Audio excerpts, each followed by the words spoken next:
We're live with Night 4 of Eternal Darkness. Alright. Got 8 characters down, so yeah, we're already down to the last 4. Let's load this up. The darkness comes, once again.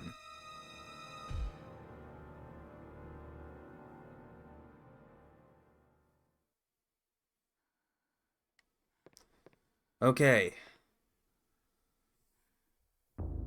Let's see.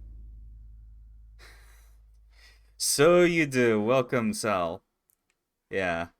I think you actually missed last night where I got through Luther and Bianchi's chapters, so fortunately we're heading back to the cathedral one more time to play as Peter.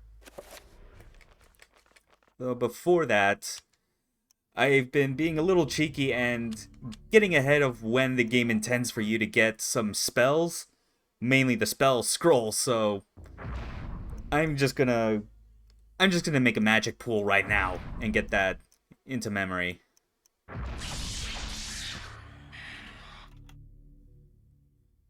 Oof, that's rough, man. Yeah. At least you're feeling better today. Hopefully.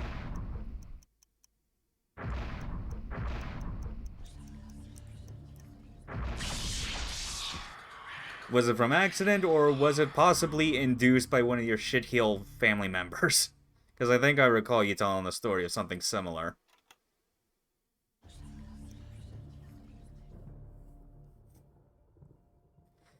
Ugh, okay. Well, at least that's passed. So yeah, right now, these are all our spells. Obviously, one we're missing is the one 7-point spell specific. And of course, these 3 will eventually get the scrolls for, but I figured because the system allows for it, I decided to just make some of these ahead of time.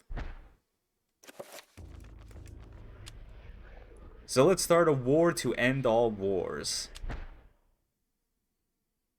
The war to end all wars redefined how mankind looked at war and the value of human life.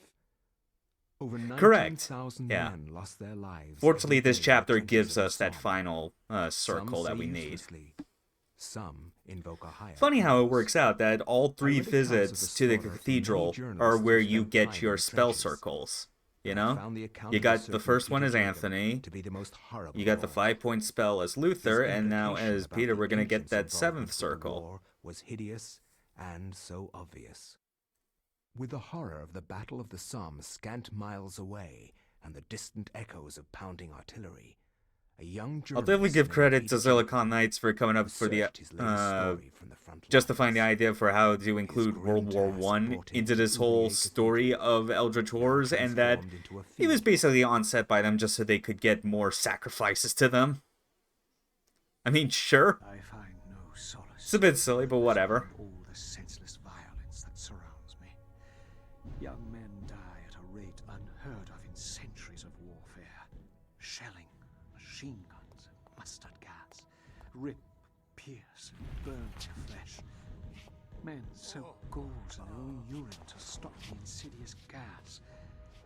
The hospitals here cannot cope with the torrent. I mean, outside of the conceit that this game goes for, World War One was very brutal.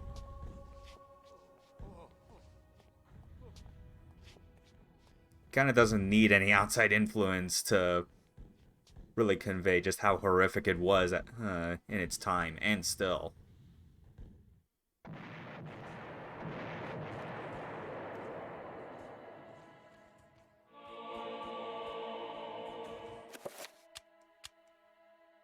Okay, first letter from Private Reginald Jackson.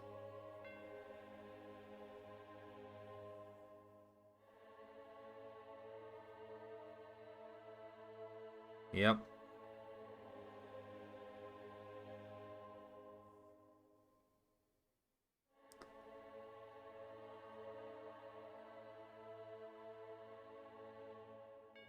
Gee, who could have guessed?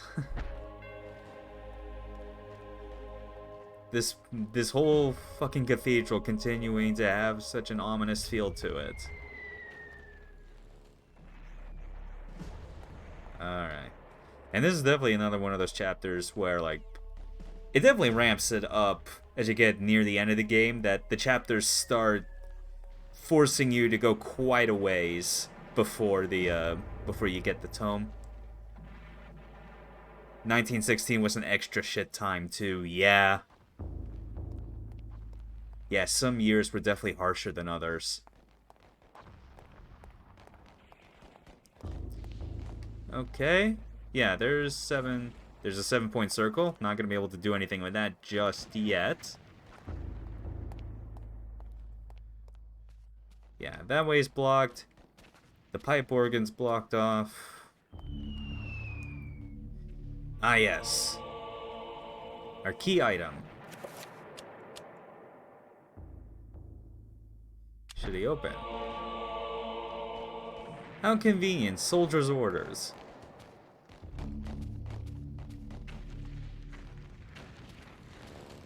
Oh, yeah. Thankfully, I remember. Just gotta go right out to the entrance. That way we'll get into a specific room that allows us to proceed further into the chapter.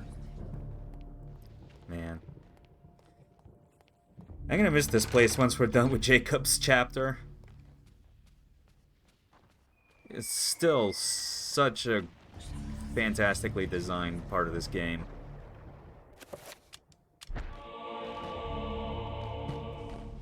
Bloody hell, lad, we must be on the offensive. Just, like, okay.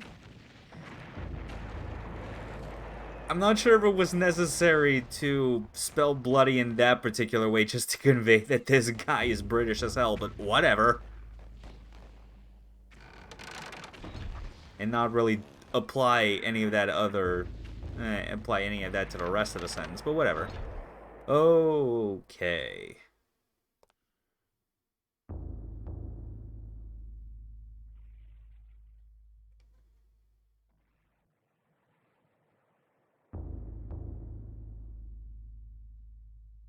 Yeah, it still conveys a very ominous air about it. Revolver get.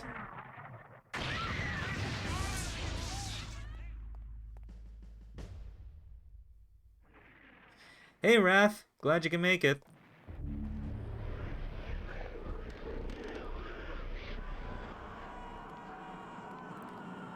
So yeah, I'd streamed some more last night, so you had missed some extras. So yeah, we got through Luther, and we got through Bianchi.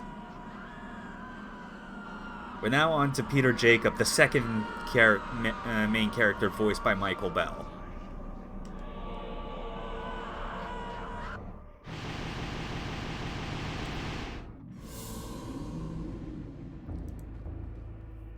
Alright.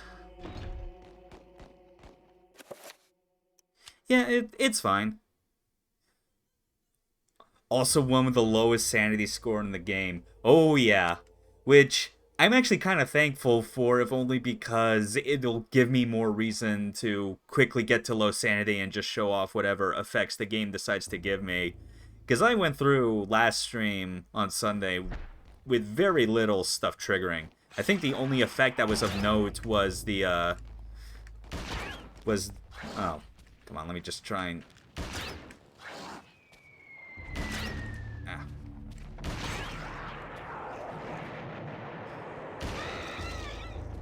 Oh. Going for the head kind of wasn't necessary. But yeah, as I was saying, it was like the only sanity effect from last stream was Bianchi's limbs exploding. That's it. And, oh, right, I don't have any. Well, it's no worry. I got a shield to help with for the time being. I even got a magical attack, so let's show that. Oh, no. Ow. Seriously? They can bypass that? What a crock of shit. Interesting bit. It's an 8mm level. Okay. Yeah, that definitely worked out. Oh yeah, that was another thing I discovered that was kind of unfortunate in the grand scheme of things, was I also, I created the Bind Creature spell well before the game actually gives you the scroll telling you that you can make it. And I tried to use it on a bone thief, yet it didn't count. It was a bit of a letdown when it happened. It pretty much really only works on the creatures that you're able to summon with the different summon spells.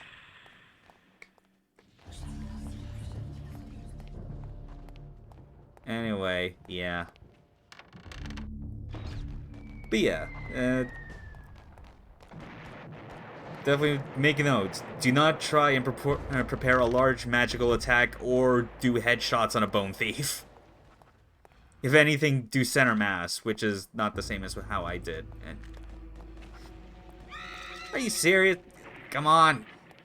Scooch, you idiot. Enough.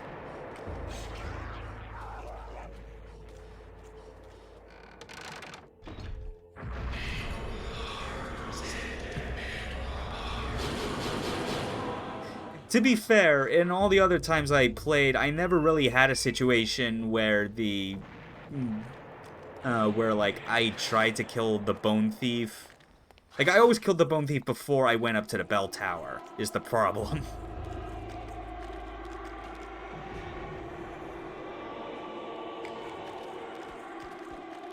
So, yeah, see you guys later. I'm heading down.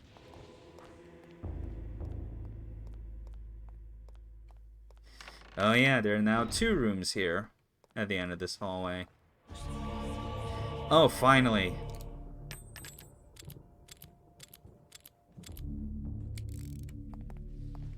Whew.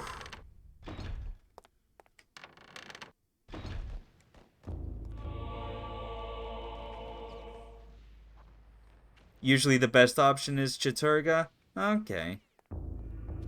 Maybe I'll try that out. I just know that, like, I always got it in my brain that as soon as I get the Mantarok spell, with the exception of, like, certain instances that, like, require one of the 3 alignments, such as a summon, I always kind of just stick with the purple.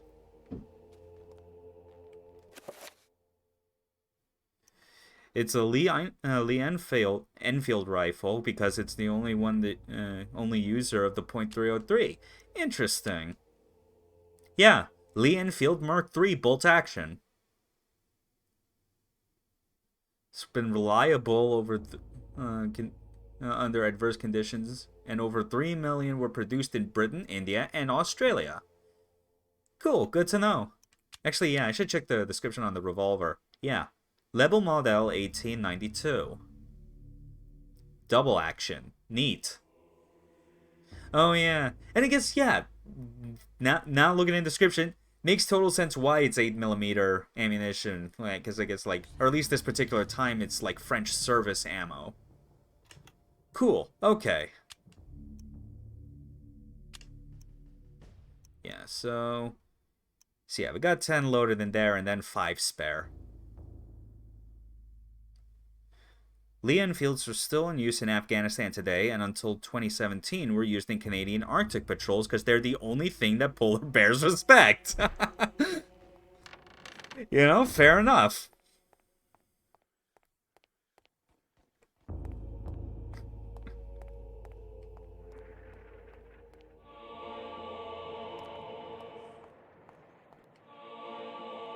Oh, yeah. Plenty of ammunition there. I'm trying to remember. I think pretty sure, yeah, because the oh, that's right. Get out the small arms for these trappers. But yeah, like this yeah, this little like wine cellar's definitely gotten a bit of a renovation because we got new rooms to go through.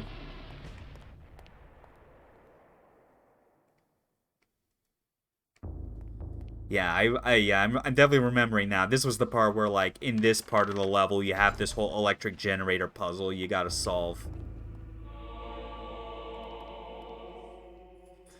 Also, with training, you could get that bolt action rifle to fire at a rate similar to machine guns. Huh.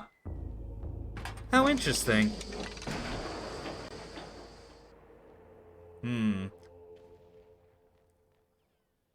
No steam coming into the generator. Ah, yes. This is the last part of the puzzle you gotta solve when it happens. Oh yeah, that's right. I wonder if I can just use the lucky penny right now. Right, of course, no power. Yeah, so get the steam running, activate the fuse with the penny, pull the lever.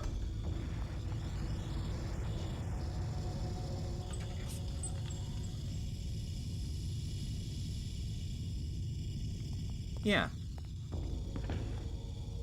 Oh yeah, this is definitely the part where... Well, I'll definitely get the power back on again, just so there's a bit more light, and it'll be easier to show.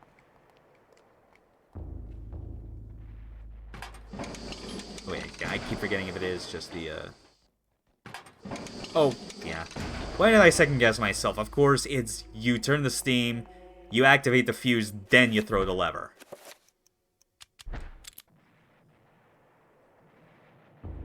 Amazingly, it works. They don't call it a lucky penny for nothing.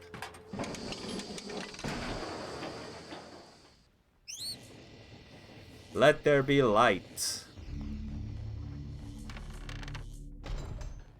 It's a wad of copper. Of course it works. Yeah. Alright. Yep, just like I was talking about. This is going to be the next step of our progression. Time to summon a little trapper.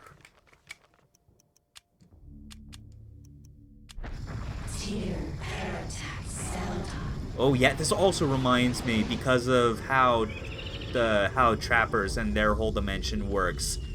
I definitely need to show another time where I get sent to the trapper dimension because of how things end up changing in that dimension itself every time you get warped there.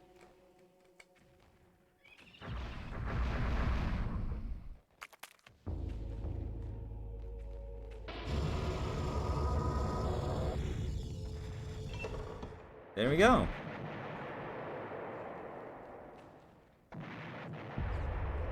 And we got the final spell circle.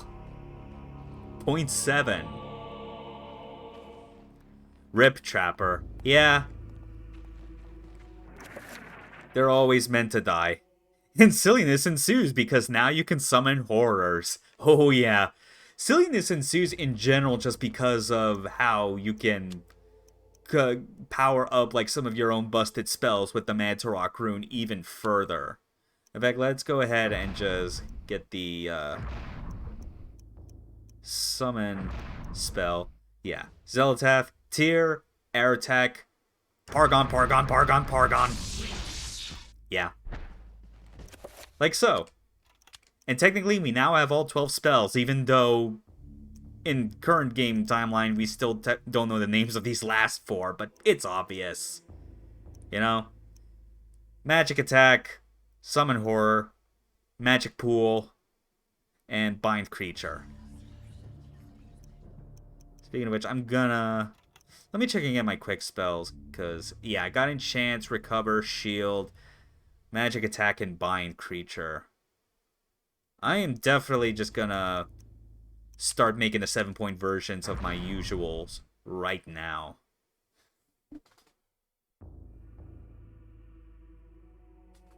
Yeah. Enter Buck. Paragon. Where's Magnermore? And then... Yeah. This is the part where playing through the game goes a bit slow, because this game, like, even when you get new spell circles, it doesn't have the foresight to automatically register the 7-point versions of those existing spells you've learned. You have to manually input them every single time. It's a pain.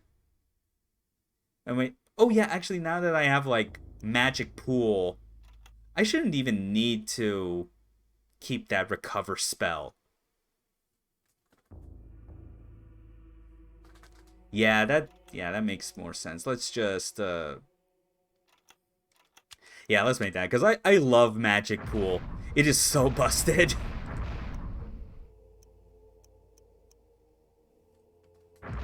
Yeah, Redgamore and Tyr.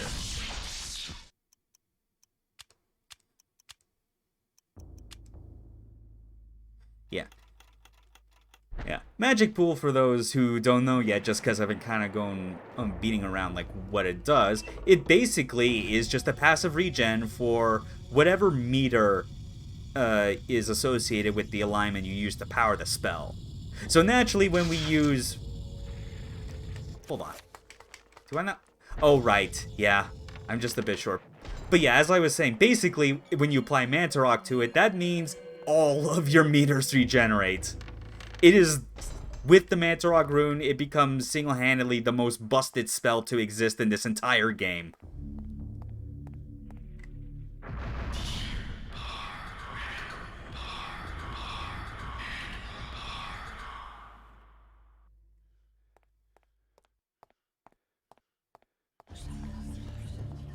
Although now I kind of realize that it also means it'll be even harder just to get my sanity low enough. Hard part is waiting that long? Yeah, it kind of is.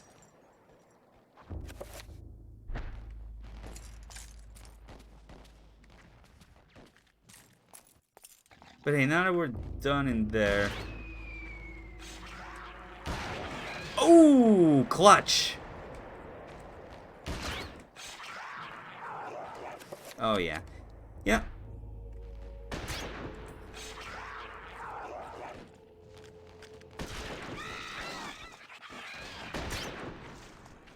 Oh, these little buggers just dodge everything. It's funny, for like a long-range rifle like this, the most effective thing is to basically treat it like a shotgun. Just point blank. Bone Thieves dodge unless they're facing away from you or attacking. Oh, yeah, that explains why the headshots worked a lot better that time. Okay. Yeah, now let's do... Yeah, what is Reveal Invisible again? Narakath Redgamore. Funny enough, I'm actually kind of... Even though I can check the runes used in here, I also have a printout of all, like, the spell combinations on a sheet of paper. Just because that's how I was able to remember, like, forming some of these spells before you actually get the scroll for them.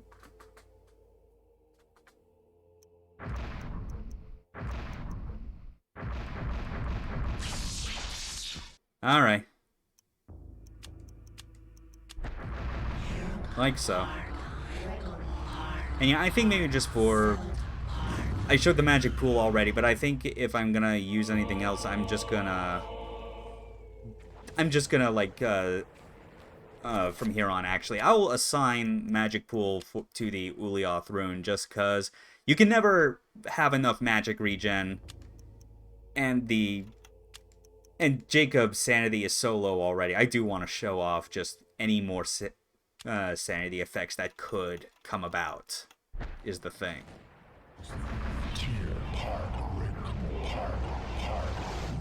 I'm not gonna stop using Mantarok rune for everything else, though. This is fine, though.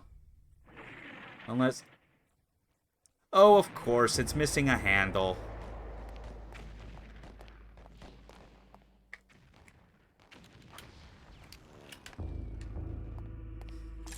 Alright.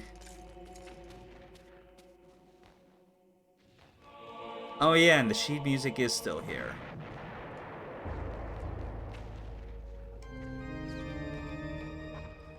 Oh, goddamn, no.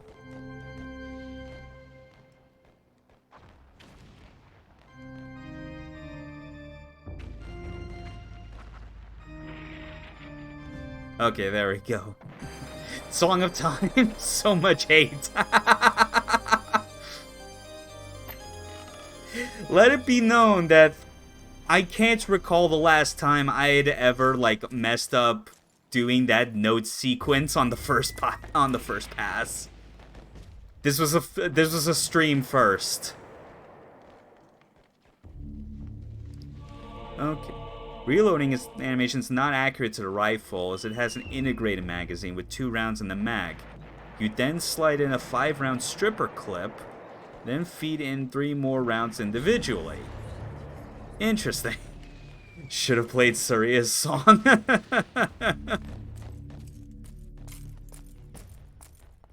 Yeah, that'll solve the Eldritch problem in here. Just get everyone dancing like Darunia. I mean, how can you say no to that song? You can't. Why, yes, I know way too much about the operation of historical weapons. I mean, everyone's gotta have a hobby, though. It's all good.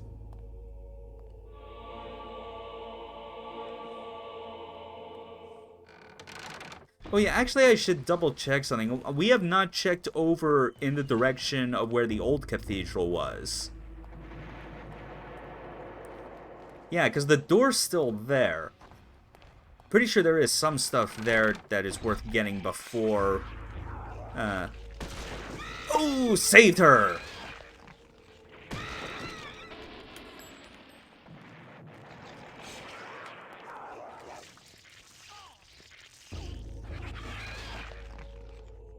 Okay, yeah, good to know about the, Oh, come on.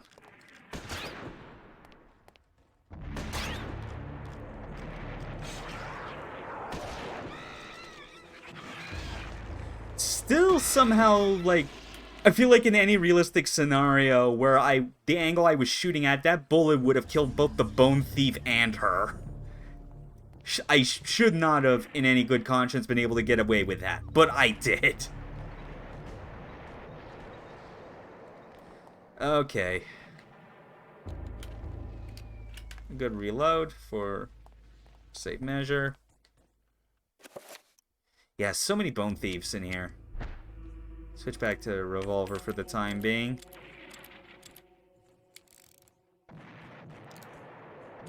Oh, right, yeah, you gotta keep holding. Gotta keep holding Z if you want to keep the reload going.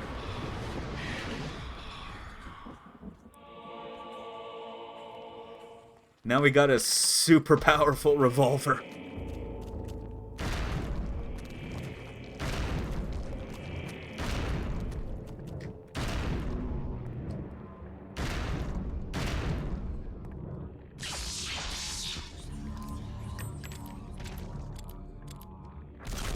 Ah, okay.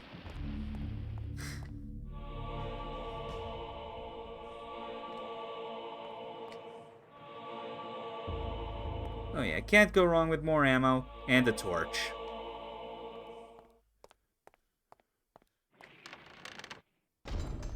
Let's see. What else we got on the upstairs?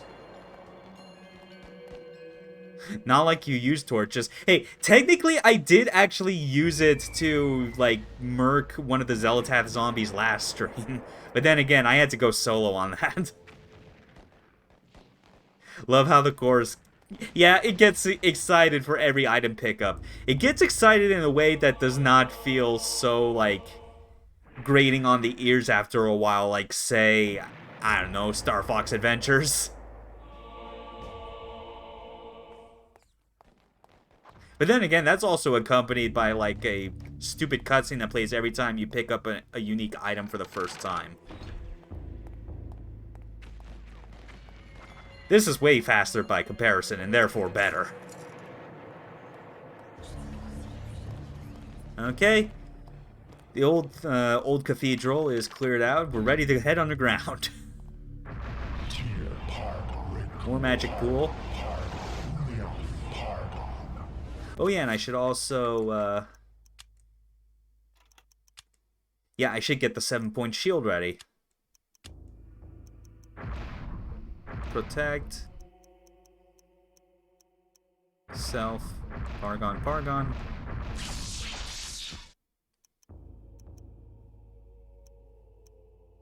Yeah.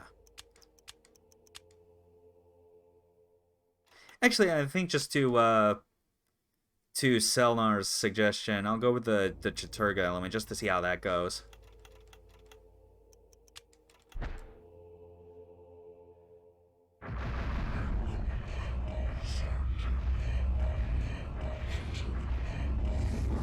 There we go. Magic pool, red shield, purple gun.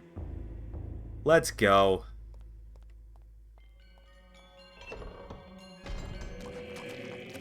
It means you deal with mana burn from Ulioth enemies and sand drain, but your HP is protected. That's a good point, yeah. Yeah, because HP is associated with the red meter, which is Chaturga, so it makes total sense why it would be that way.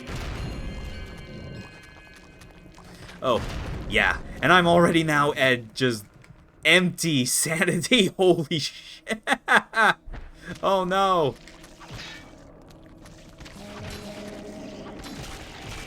Ah, bone thieves of all the time. At least I still have a shield to work with.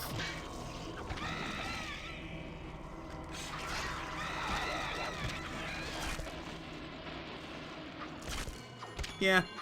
Yeah, I can see definitely, like, if you wanted to limit yourself from using the Manta Rock rune for everything, Chaturga is pretty much like the best option to go with for the shield. I definitely see that.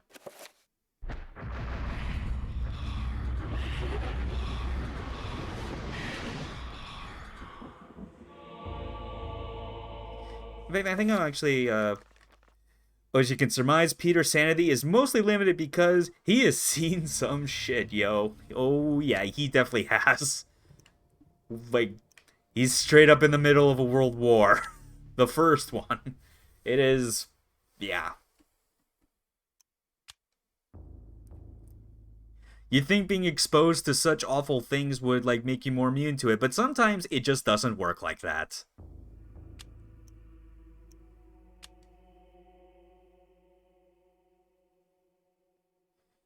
Yeah. We're gonna have to find time to summon a horror later on. I'm gonna do that the next time we get into, like, a big, into a room with a bunch of zombies.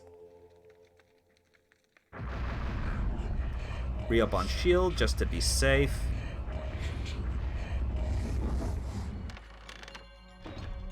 Oh, good timing. Oh, no, no. Not enough magic. Dang it. Exposure therapy works for spiders. Not seeing people get evaporated into a fine mist of pink salsa and a smear of jam from a 6-inch artillery shell. True. Yeah. There are different types of things that get better over time. Just, yeah. Human death and misery definitely does not. Wait, why did I summon it?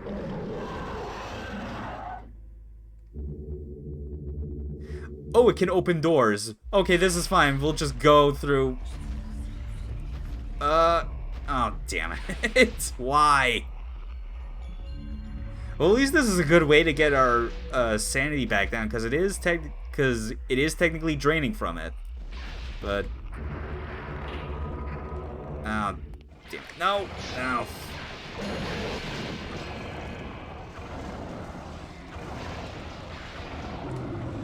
And yeah, even though our sanity is now totally empty, it's like... the shield's still technically protecting us from any further health drain. Occupational hazard, yeah. Okay.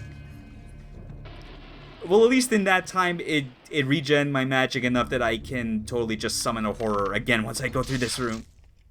Or not. What the hell? Like...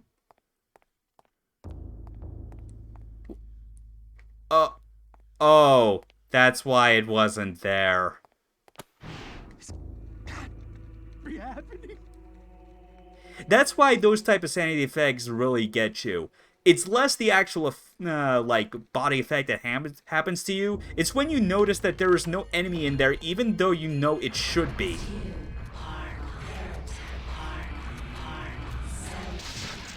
Oh, damn it, no. I moved at the last minute.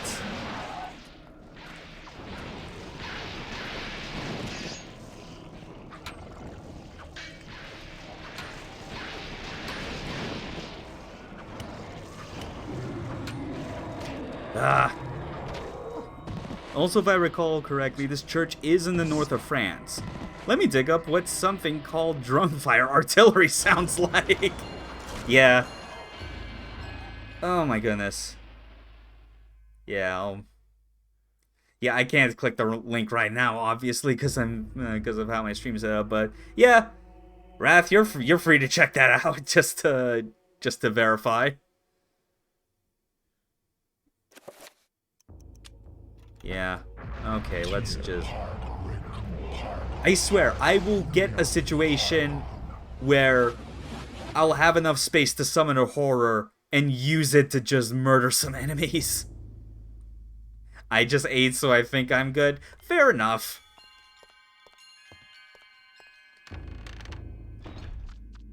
Ooh, trapper.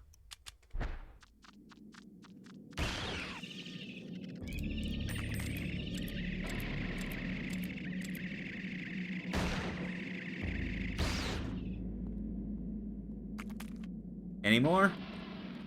No.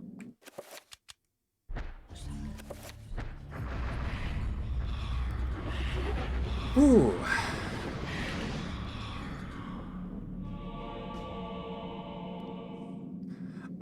Oh, nice, yes! Don't try to sweep at your screen at home. Those bugs aren't real.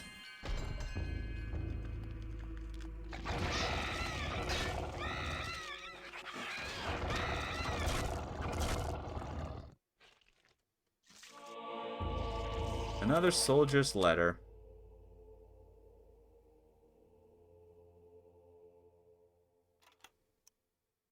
Actually, wait, hold on. Oh yeah, I did get all 3 in order. Yeah, I think it's impossible to actually miss those. Oh, well, that's...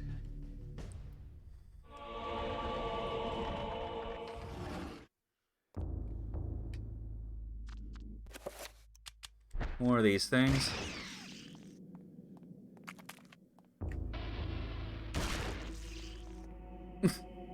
Just shot a rat, cuz.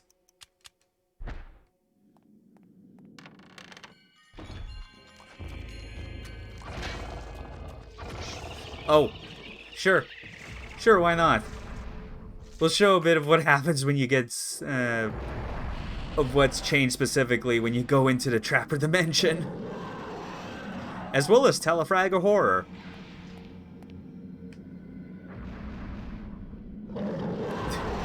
It worked for Quake Guy, it works for us.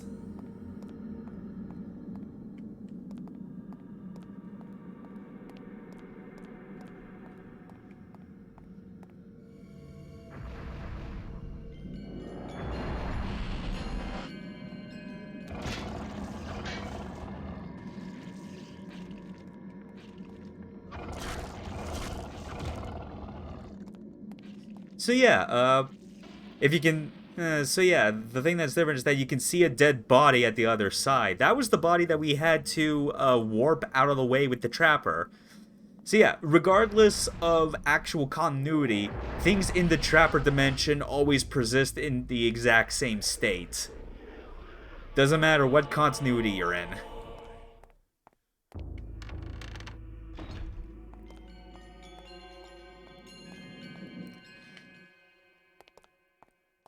Well, if you sink me, I can imagine what he's...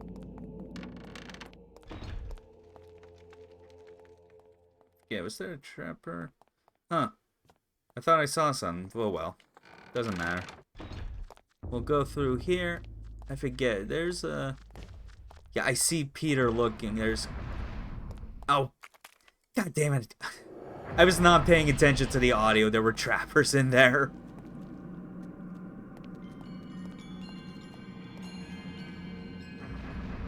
I'm a deaf idiot.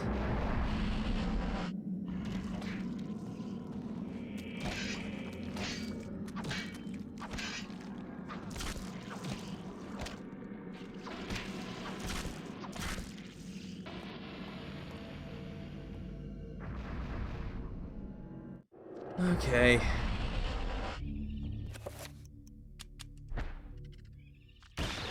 Yeah.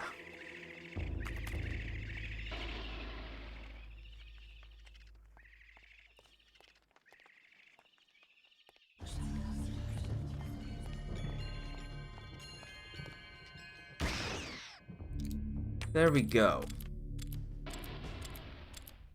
And oh right, yeah.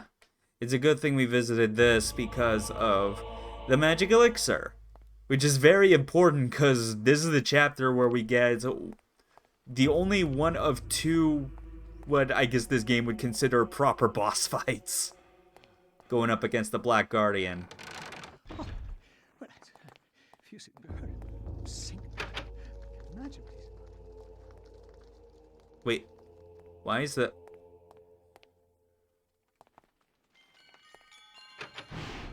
This isn't Oh. really happening! I was half expecting... Because... Oh, door's locked. What am I... Am I missing something? Oh, right. Yes. Oh, of course. Yeah, the key is for that. For some reason, I thought I'd already used it to... Okay, you know what? Actually... Just so I can, and I give myself enough room, I am gonna shove a horror through that door into the hallway and ruin those zombies. Just to kind of show what it's like.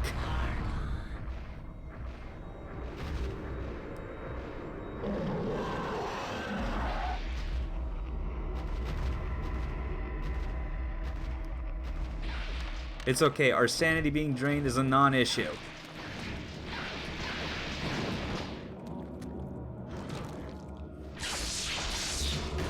Oh, well, they did most of the damage anyway. Right, yeah.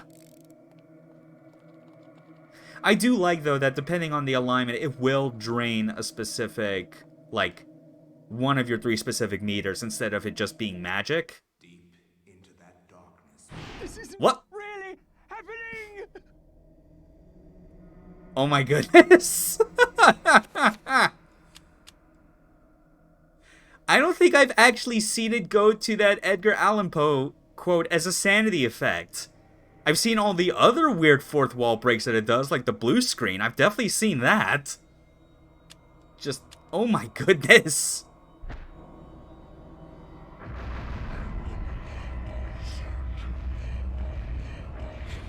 Don't blow me up, don't blow me up. Okay. There's about 120 odd sanity effects, yeah. And, oh, God.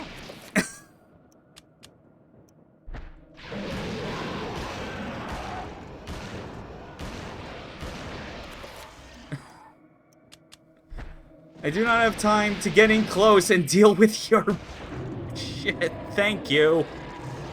Oh my goodness. Yeah. Even when you lose control of them, they don't disappear. Jeez.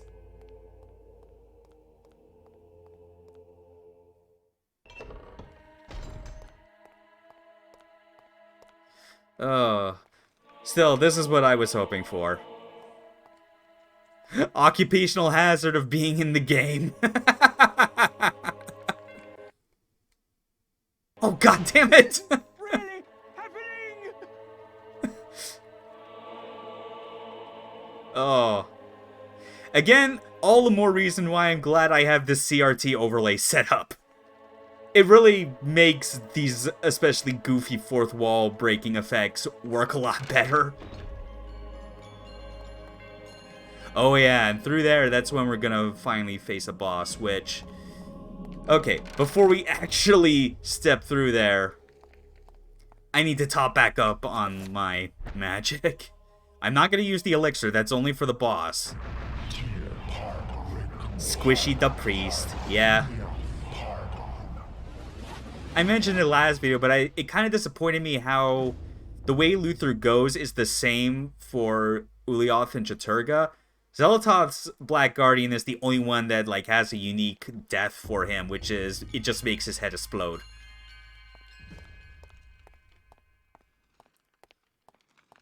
Okay. So, checking my spells again because... Oh yeah, I'm actually gonna set up the... rather than just stick with Manta Rock, I am gonna do a... I am going to create a 7-point magical attack spell, and specifically have it be for Zelatoth. Antibark. Yeah, because like, again, the last couple times I played, I've been so used to just using the Manta Rock rune for everything, but I might as well just show it off here. Or actually, wait, no.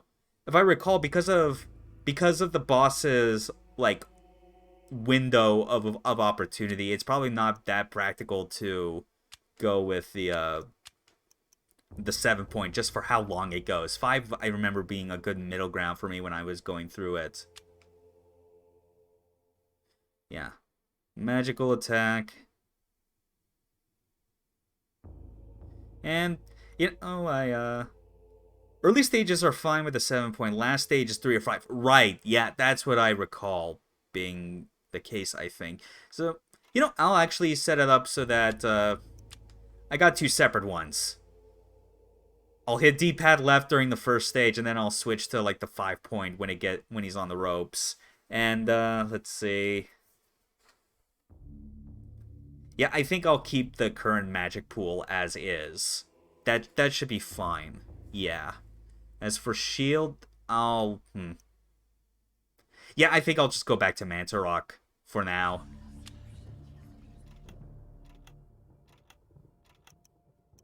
At least for this boss. Sign 7. Plus, you can't say no to, like, extra corrosive damage on the minions just from coming into contact with it.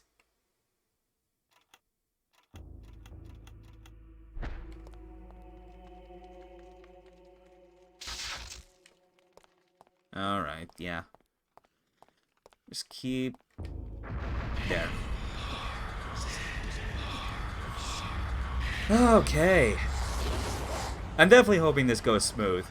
Because I know, like, even with the times I've spent playing this game, the boss always has such a habit of going so many different ways. It can either go very quickly and smoothly or just take forever.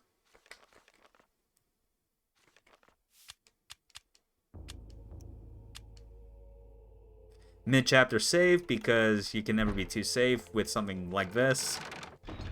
Plus, we're already about, like, 48 minutes in. Again, the cathedral chapter is... Every time we're in the cathedral, it always takes a while. Oh yeah, first I want to actually... Ah, damn it, come on. Use up whatever remaining rifle ammo I got, just to keep everything at a distance.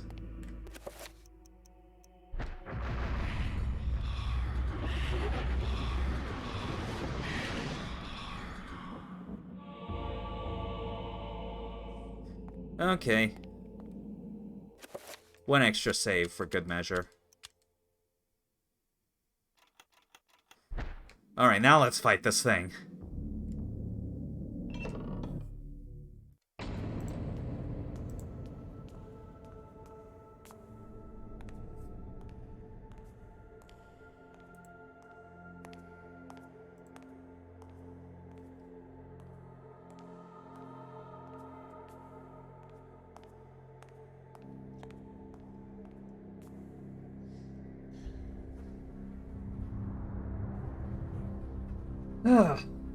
Oh man, I'm thirsty.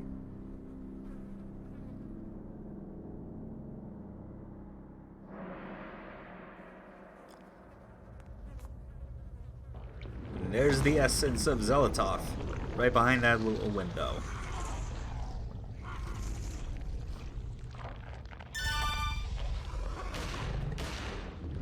Oh hey, BB Boy 20 is following. Thanks, man.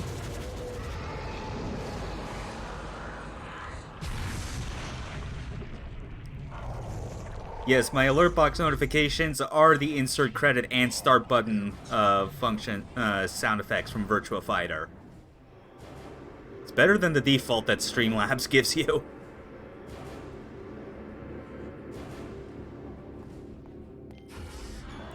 Alright. Oh. Dodge it. And... there we go. Oh, come on. Ah.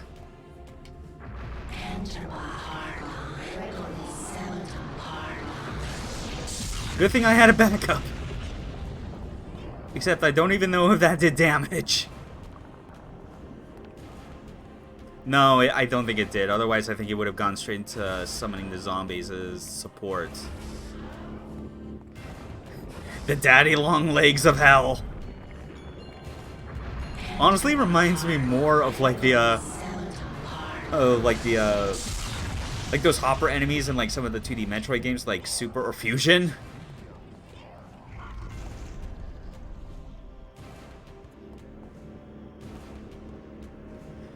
The arcades I played VF in were probably too loud for me to ever notice the jingle as a kid. True, yeah. I mean, that's the sort of thing where you only really know it, like, if you're playing the home versions. There we go. That actually, yeah. Now we're on to the next phase.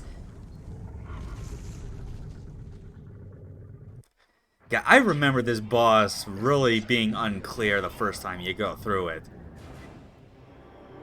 Oh, well, I played VF on Saturn? True, yeah. I mean, it's not a bad place to start, especially if you got VF2. Still like one of the most impressive ports to ever show up on that system.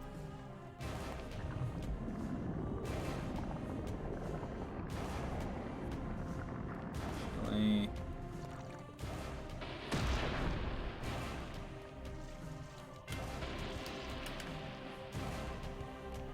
you don't remember which one? Okay. Wait, hold on. Where's my... Okay, I think... Oh yeah, that's right. I still have this. That's fine. Who needs to recast Magic Pool every single time?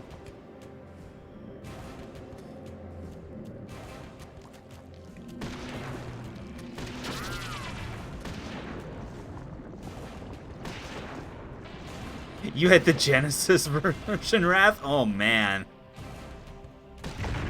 Oh! Well, excuse me for getting too close, man. I'm trying to get a finishing blow.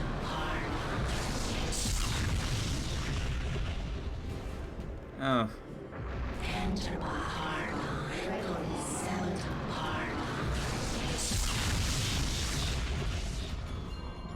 Ah, come on. Why is it not...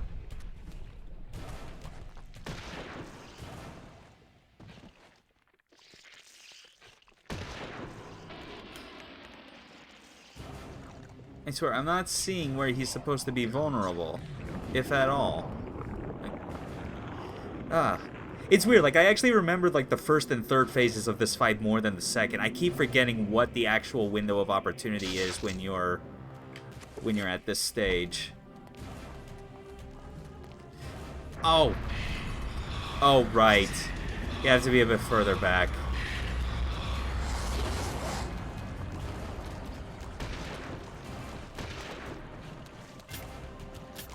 Oh! Yeah. Alright. Good thing that elixir is a full refill. That's actually very helpful. Okay. And then...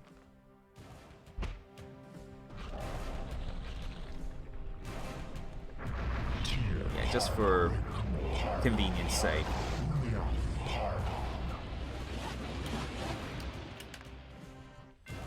Whew. Right, okay. Yeah, now I think I remember. I gotta get him to spawn all three and be at, like, a good enough distance. Because he wasn't flashing before.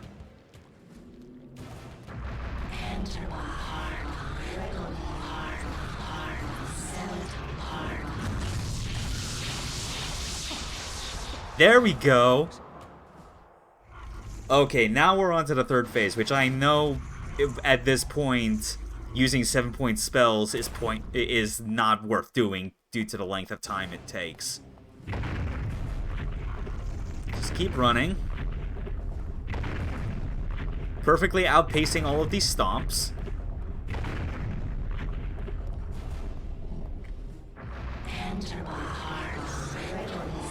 Yes, I remembered exactly when to launch it.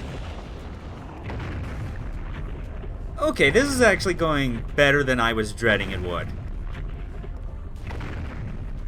I didn't play any other VF since the Saturn until like 5 in Judgment. Yeah. Funny that my first VF was actually VF5 Vanilla, the PS3 version, just because I had that at the time and not a 360. So that was actually my proper introduction to it, and that was when when it clicked for me, like, what my true favorite fighting game was. And of course, cursed me to its existence, on which Sega barely gives us any of that. And all the other fighting game fans are eaten.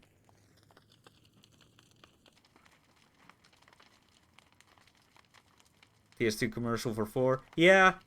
Yeah, definitely looking at, like, the history of it, like, there was definitely kind of, like, a hugeness to the impact of, like, VF4 being out on PS2. Especially Evolution, I feel. Just because of the features it had, you know, with the tutorial and quest mode. This is a fun version.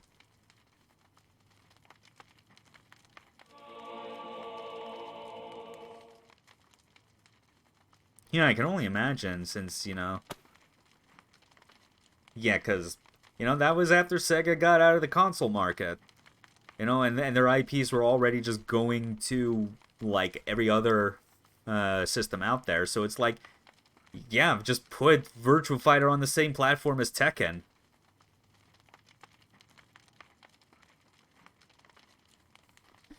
Okay. 69.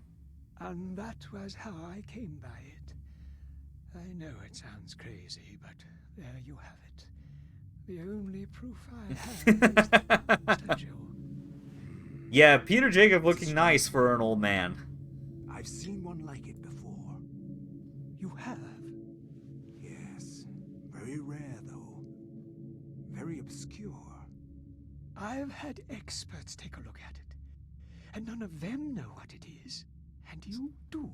I mean, I feel like Virtua Fighter myself. esports is basically gonna be Interest I developed a long time the, like, at the ago. bare minimum, probably just more something that's like Should keep akin to what they've done with Puyo Puyo esports, where it's like interest in it. I'm sure it's the cause of my sleeplessness. Ark is an American. Yeah. Thinking about it, as if it's calling out to me. Then a drink Did I with really us. give off an air that I was like a Kiwi or An something? unusual objet d'art.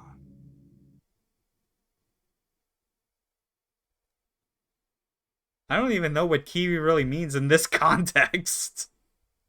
What the fuck?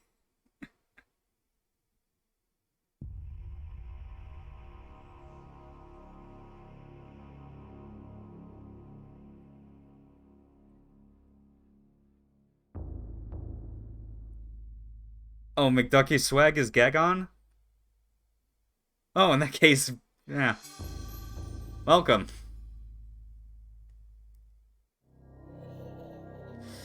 Okay, we're back to Alex. We got our lucky penny.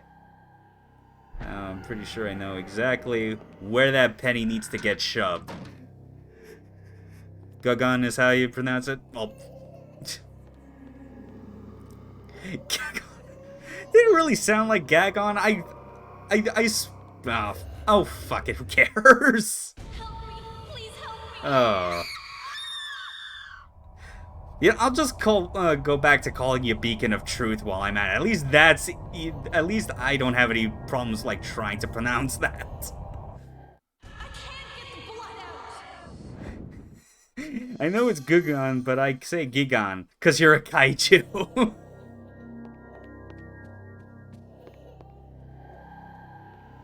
Yeah, it definitely is a classic.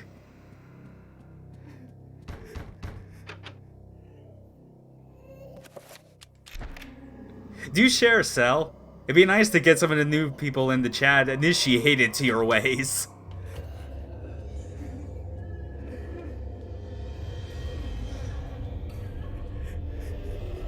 Yeah. We were saying only good Diac game. Well, yeah. This is one of two, though. You know? It's this and Legacy of Kain.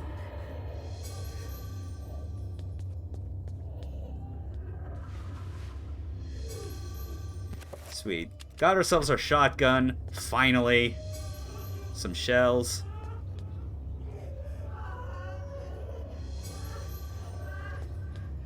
Now then. The fuse box.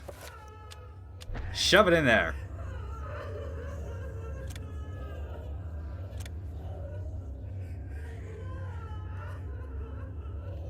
Mm-hmm. Okay.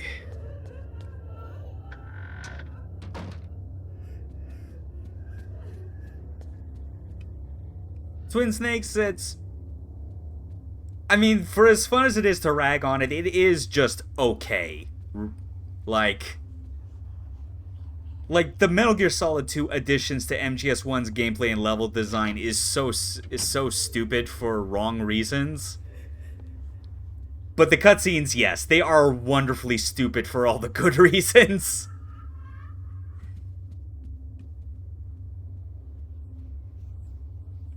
It is, yeah, like... yeah, the beat for beat clone isn't even really the issue for it, especially since it did, like...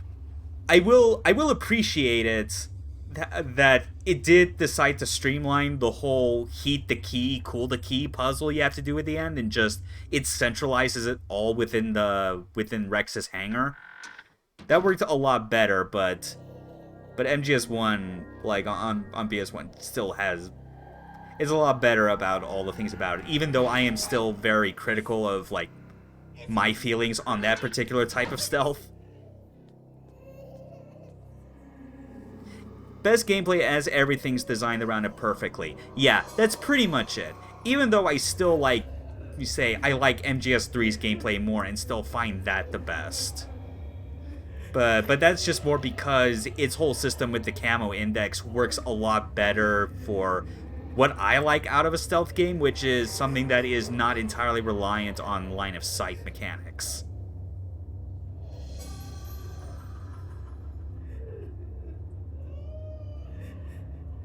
Yeah.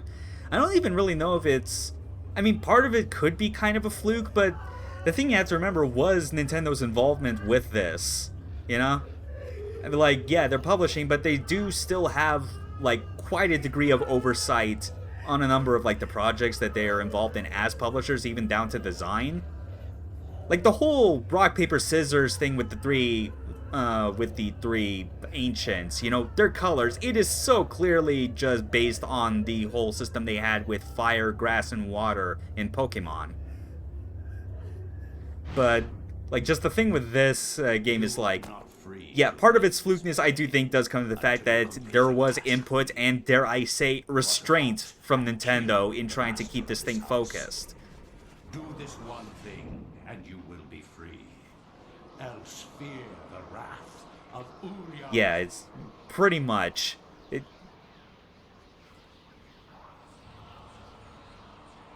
Yeah, and it's crazy, too, because of how, like... They basically got this project off the ground in the first place and the working relationship because Silicon Knights, you know, credit to, like, the actual hardworking devs that have the real talent there. Like, they were able to make the N64 version actually run at 480. Like, 640 by 480 proper and not the 240p that all other, like, N64 games were at the time. Because of how, like, through some black magic, probably channeling one of these ancients into the machine, if I'm being honest.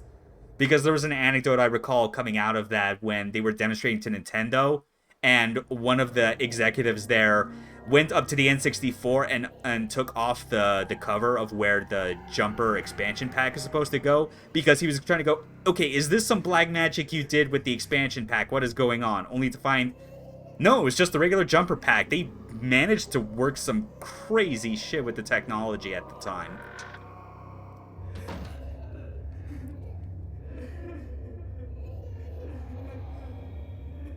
Yeah, they definitely did. Though I'd say it was a mix of both in terms of asking for help, but also because even in the studio's early formation, there was a period of time where, like, very early on, I think even before, like, the Metroid Prime project got underway for real, that Nintendo kind of saw what basically looked like the equivalent of, like, a dev studio turned into a frat house.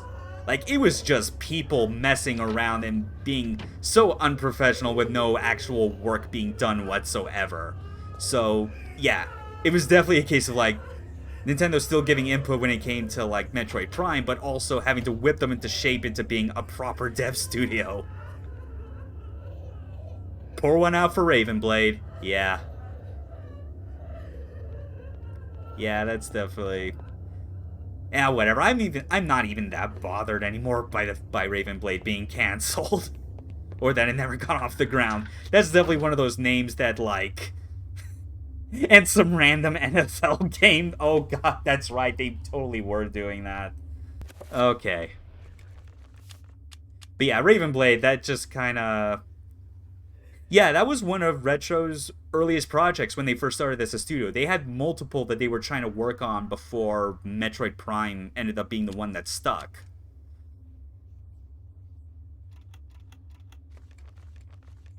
Yeah, and it's like I'd say like in one of the few instances that you could call IGN doing something that has actual journalistic integrity. I recall them doing like this big multi-page feature years and years ago covering like the history of Retro Studios. I think it happened around the same time that the Metroid Prime trilogy came out on Wii. And it was just covering a lot of their history, and that's where like the stories about how they had zero work ethic starting out and Nintendo basically just had to tell them to just stop it.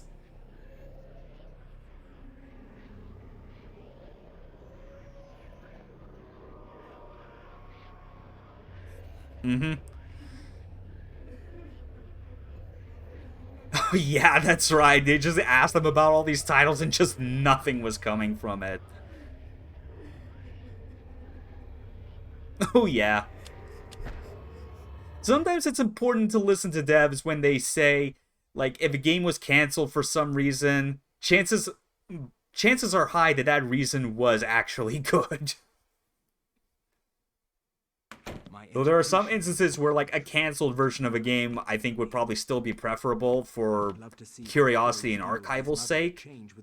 Like, I would still love if someone would pry the Duke Nukem IP from Randy Pitchford's greasy fingers and actually release that 2001 build of DNF. Because that is one that is, like, it may not be 100% complete, but it was so close, and that was always the build that got everyone excited about it for years. You know? And it looks, and by 2001 standards, looks way, way better than DNF did when it came out by 2011 standards. I began my search. The mansion's history was filled with my colorful predecessors. Everything from convicted and hung. Should have stayed like its racing term. Did not finish. Yeah. Well, yeah. I still think the builds should have been put out there. Like, again, for the purpose of archival, for curiosity, and showing this is how you not make a game. But it's still, like, by far a lot better than just being stuck with the actual, quote, finished Duke Nukem Forever. Because that final game could not have been any more limp.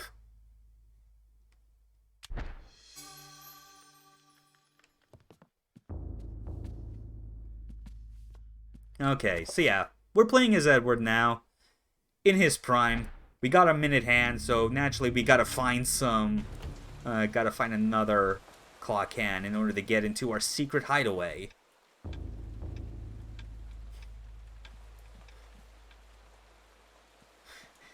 If only it was published by Nintendo, we'd have lunatics who'd have found out by now. True, but then you'd also have the downside of Nintendo having the unfortunate stigma of publishing Duke Nukem Forever. Oh, man. Actually, I'm gonna quickly, as I go along, because I do feel like I am missing out on just whatever bullshit that Cell's posting, and yep. Craft Double Cheese IPA. A classic. God damn it.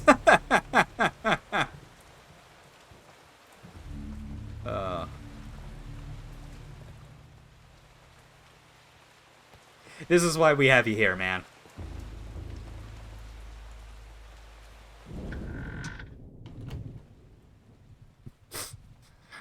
Every insider tweet new Duke Nukem guys we swear is a timeline I'm glad I missed out on. Yeah.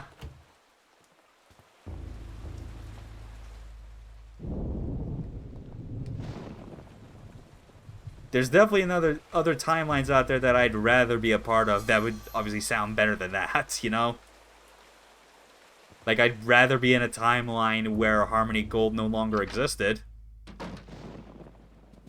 so that they could not rub salt in the wound of how they're cock-blocking Macross for eternity by releasing HD version of their shitty license game. I'm not sure how much any of you, like, saw that news this morning when it came out, or even if you cared, but I was not pleased. Fuck Robotech.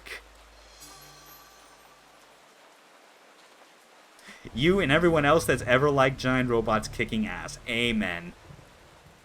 Yep, whether you're a Macross fan or Battletech fan, there is common ground to be had in wishing Harmony Gold be launched into the sun.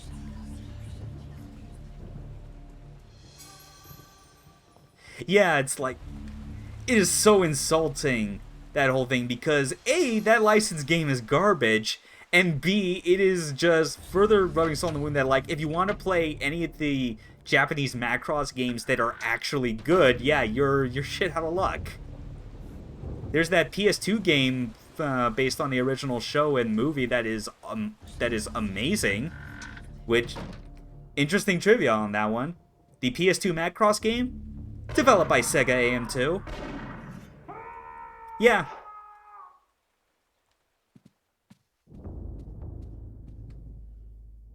Most talented motherfuckers in the whole industry.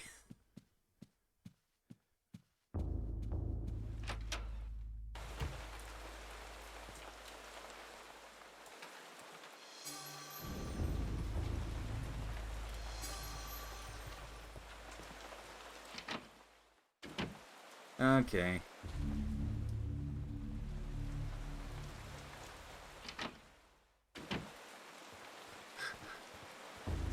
So who wants to see legendary violence to cast iron?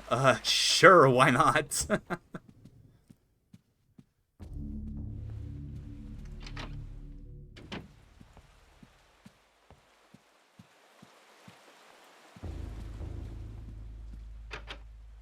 Door's locked, okay.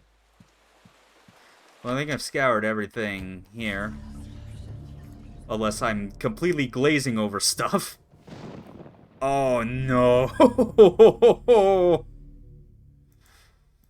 Oh.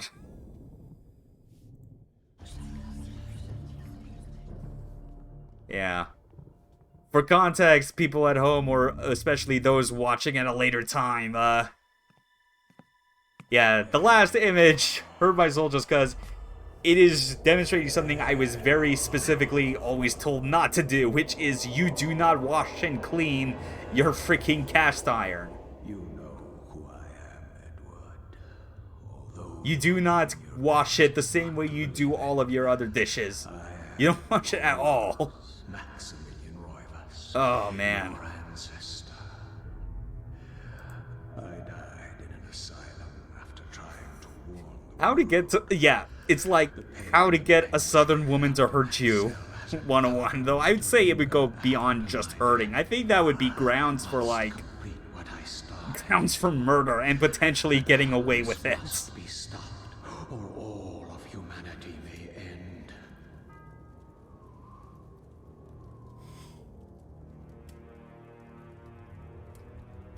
Oh, man. Sense the Justifiable homicide. Yeah, that's the better...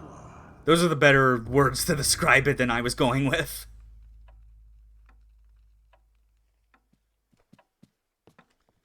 Yeah. Yeah, more viewers now. Slowly going up. Okay.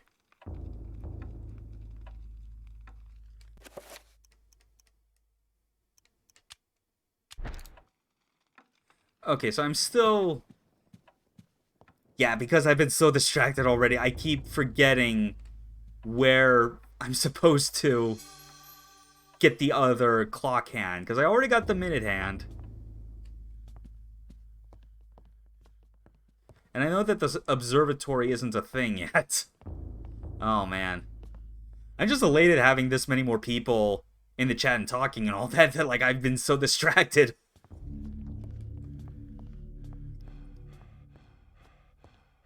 What do we got? I already got the journal up there. That had the minute hand. Just, come on. Yeah. Still, it's a good thing that, like, I decided after the second stream of this game that I was gonna focus on just getting 2 chapters done at a time, because this is definitely on the longer side of things.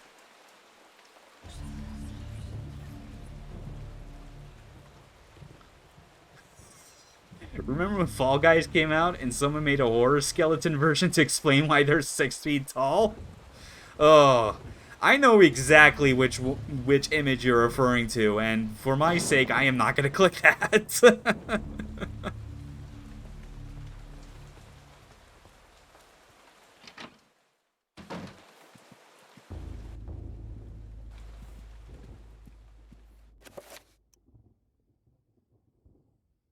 Do it. Someone put flesh on it. Yeah.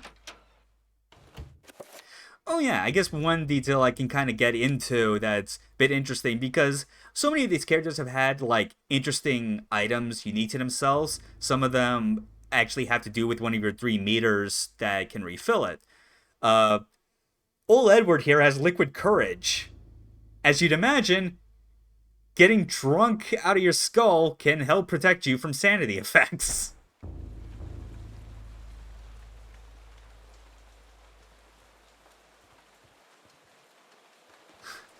When I'm back, I'll make sure to start an argument about, I don't know, how Forever Entertainment is gonna suck out the life of many a dead IP by poorly remaking them. Ah, yes, so you still remember the news that Panzer Dragoon Y is getting a remake. The damage being done with the first one wasn't enough.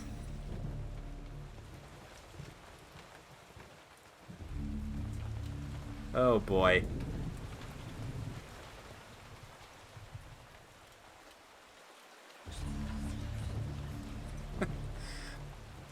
Perhaps one day he would learn it properly. Wait, they're also remaking a Square Enix IP? Remind me which one it is.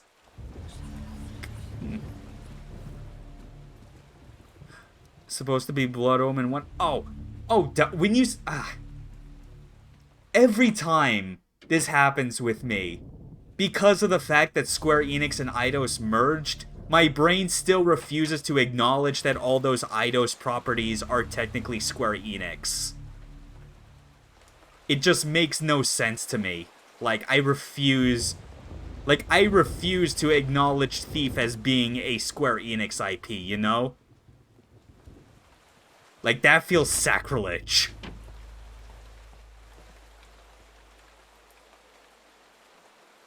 Or Deus Ex.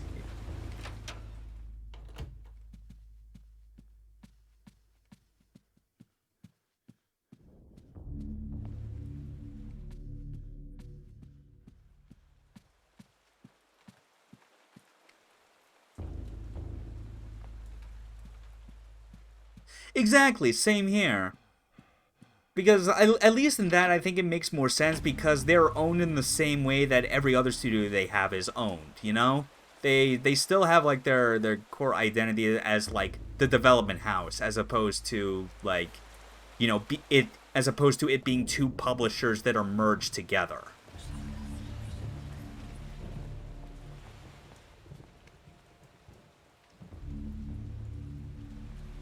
Yep, totally.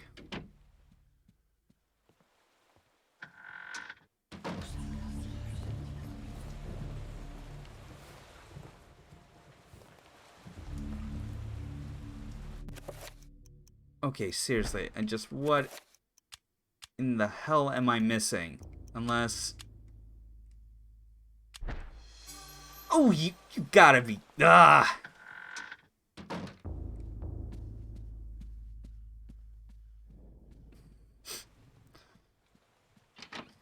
Ah. Yeah, didn't cross your mind at least once to possibly pipe up about that in the past, I don't know, 10 minutes? Oh, whatever. I figured you wouldn't, because you just want to see me suffer.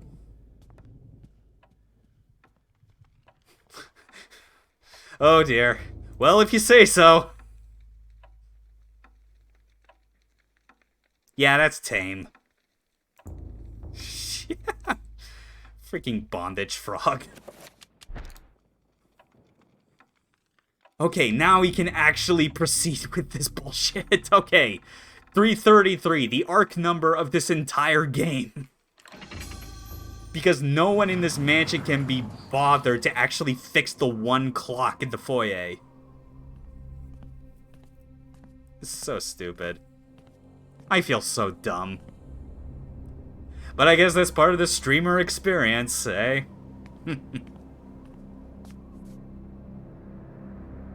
Take them and use them. They are humanity's only hope. Destroy the Guardians, Edward, and avenge my waste and death.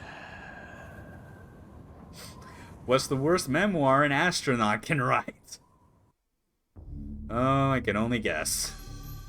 Or not. I actually don't know.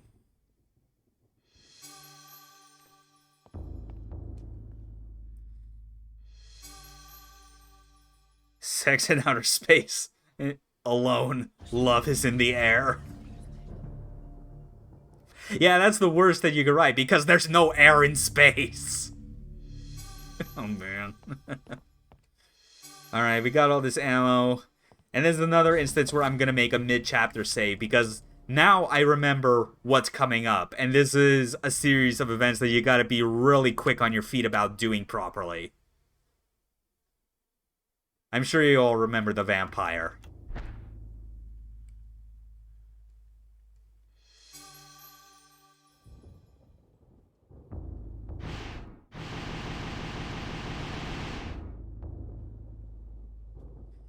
Okay, and again, yeah. High sanity and high magic, very little health. So...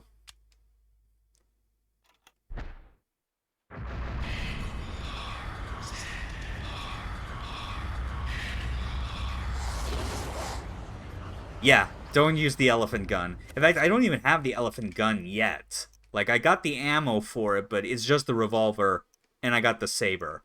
Because, yeah, part of this whole sequence is that you gotta make sure you save the first or second servant you come across so that they give you the key to where the elephant gun is locked up.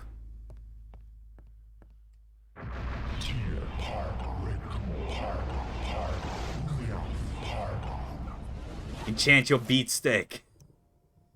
Yeah, by beat stick you mean saber. Yeah.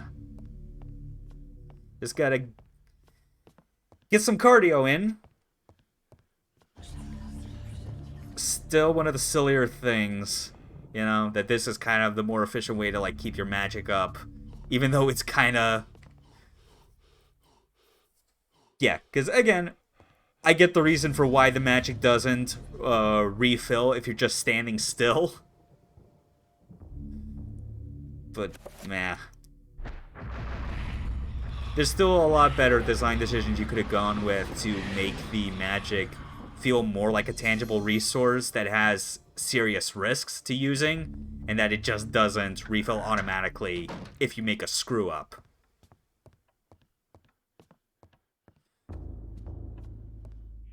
Alright, come out, you horrific beings.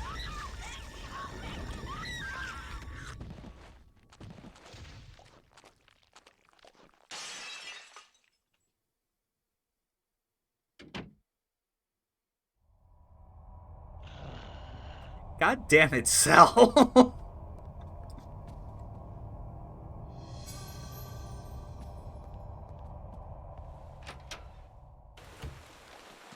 Much appreciated. Okay, let's see if I can remember.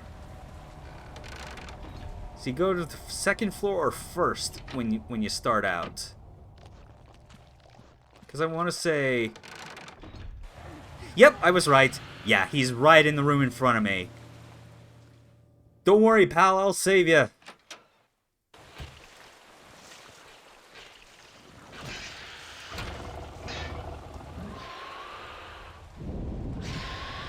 Ah! Alright. Okay, first human saved. I do like this part, though. I think... because, like, there are two distinct halves to this chapter, and I honestly feel like the first half is ultimately better in Edward's case. But I think part of that is just because the second half is very similar to what we end up doing later on as Alex.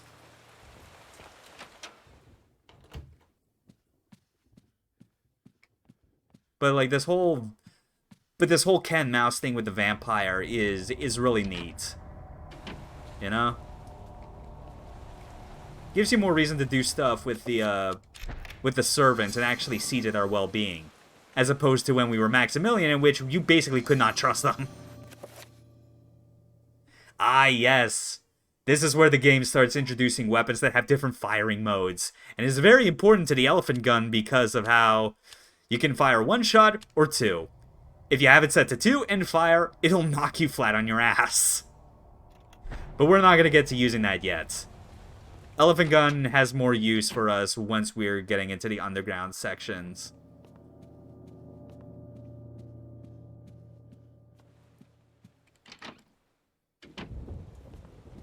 Okay, come on. This Trinitron layout cracks me up. Well, glad you appreciate it. I felt it was necessary for the aesthetic. And the fact that we had sanity effects that are specifically designed to make you think it's your TV doing wonky shit. Oh, and don't get too excited. Like, this is going to be something that persists for any game that I decide to play that is before, like, before systems that had HDMI. We'll just put it like that. If it's widescreen and 720p up, you won't have to deal with this. But if it's for anything that is still considered retro, yeah.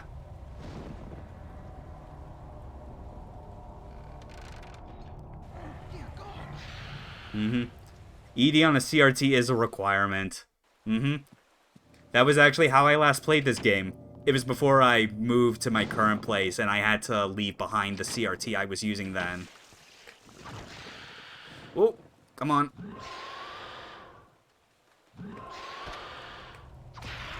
Yes! Scared him off.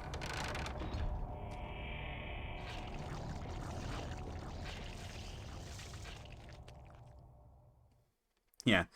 Funny thing, in between streams, I've actually been doing some testing with other games and trying to get like different stream layouts for basically whether or not I decide to do like modern PC games or like console games off the original hardware or even just emulating old games because I don't have certain hardware available at the moment.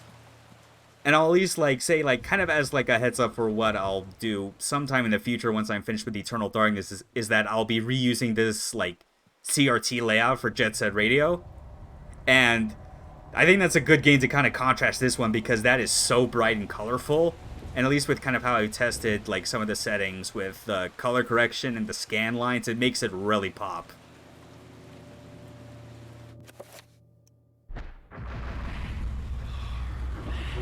But yeah, I'm glad it's working well as it is for the past few streams already. It took quite a bit of adjustment on the line count so that it wouldn't look a bit disorienting with how close together the lines are.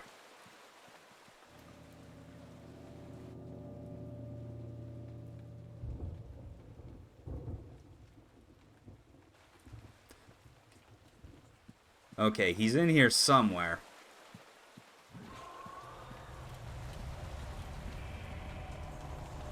Where are you?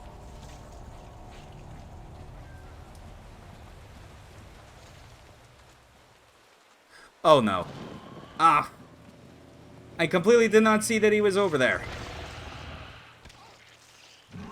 Ah! And of all the times for me to lose my shield.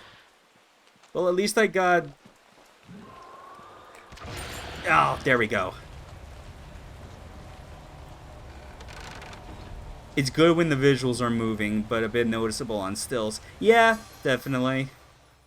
I think it's a lot of the noticeableness I found when playing this game is just how, because there's a lot more darkness to like the colors and stuff, because scanline filters, when you just put them over raw gameplay footage regardless, is always going to result in the screen just looking darker naturally. So it's why I have to do stuff like color correcting the gamma and brightness in order to get it a bit closer to that CRT quality.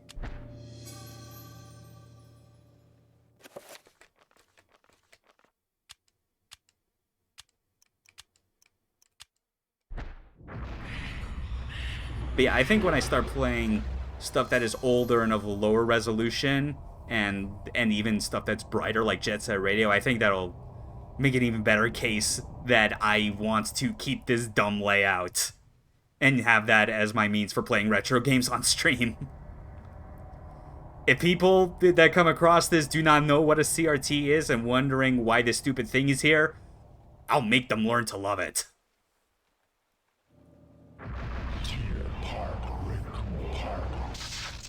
Oh, God. Just had to nudge it. Because right now, what I need to do is get ready to go into the basement and finish that thing off.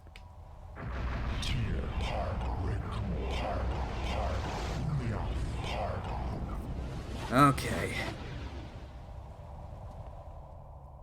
And yeah, I think I'll make do without the shield for now. It's still gonna take a while, even with the magic pool, to refill it enough that I can cast a shield. Maybe once I get into the room, or not.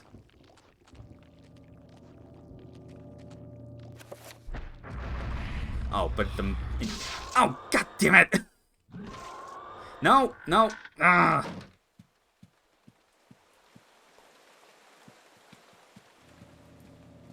Freaking corner trap. Sure be nice if I still had some of that magic elixir from the last chapter. All I got with me, though, is alcohol. See invisible is a spell. True. Yeah. But even then, I always felt like, because when you have the shield active and stuff like that, like, see invisible isn't really much of an issue. Especially when you get into that final room, because you have to kill it regardless, and it doesn't leave.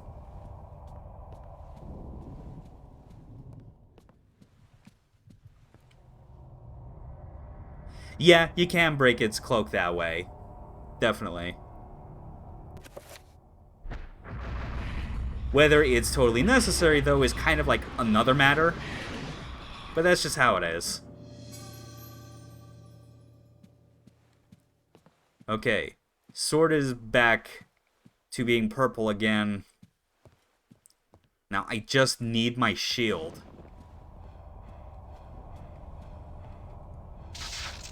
Come on.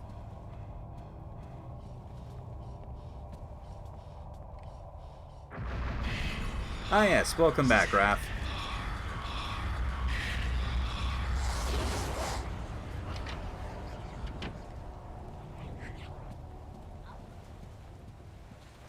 Okay. Now to kill this vampire for good. Yeah, it better not suck. I mean, I at least hope with like the feedback they got after the release of the first PD remake, I would hope that they would avoid some of those technical issues they had a second time, like the input lag. Yo, thanks for following, Gev. But yeah, as I was saying, it was like, yeah, hopefully they avoid that, but I still have no faith that they'll do like the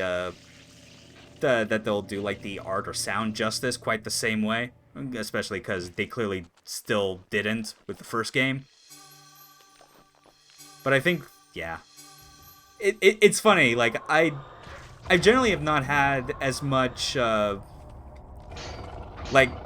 I understood obviously like your qualms with the first Panzer Dragoon remake.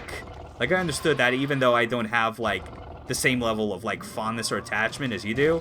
But like after playing some of Zwei near the end of last year, I definitely felt a lot of attachment to that one. So now I feel more invested in my morbid curiosity of whether or not they're gonna totally screw it again. Because Zwei's specific features is like, I feel, yeah, because I still need to play more of Orta, but I feel like it could be like a close call between which I like more, Orta or Zwei. Because Zwei has like the branching pathways that occur so naturally that you don't even realize the first time when you're playing through. The music has like a very specific quality to it that reminds me a lot of like the same things I like about Radiant Silvergun's soundtrack. And then like obviously like the Dragon evolution and how that basically correlates to if you go with the easy or hard paths. Like Zwei's got some really cool things about it, I cannot lie.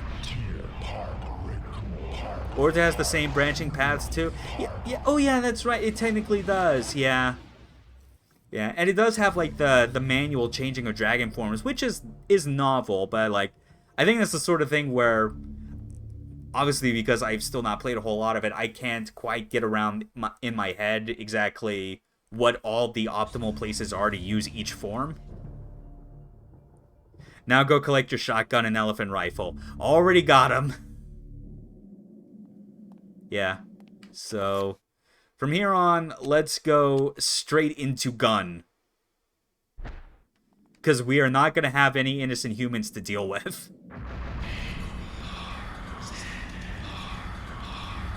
Yeah, Porta is definitely something I need to spend a lot more time playing through. Because I did go through the first couple levels, and it's like, that game still looks very nice. Definitely one of the best looking on the original Xbox. PD or to stream next then. If I'm gonna stream that, it's not gonna be until I stream PD1, Zwei, and Saga. And I'm not gonna do Saga until I get everything right to experience it optimally, which is on a Sega Saturn proper, with Zwei data, save data, and then, you know, have a 3D pad, because why not? This game's never been ported to anything else, right? Correct.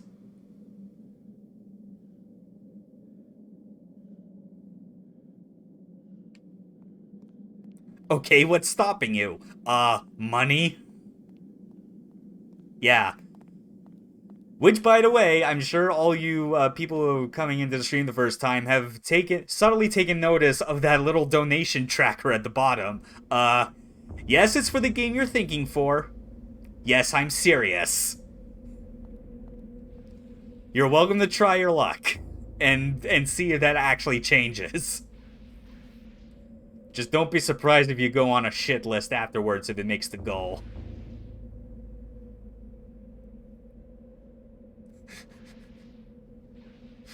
I'll donate more money if you change the game, no cap. Oh, man.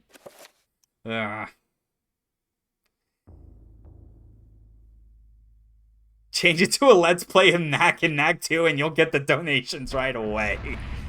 Man.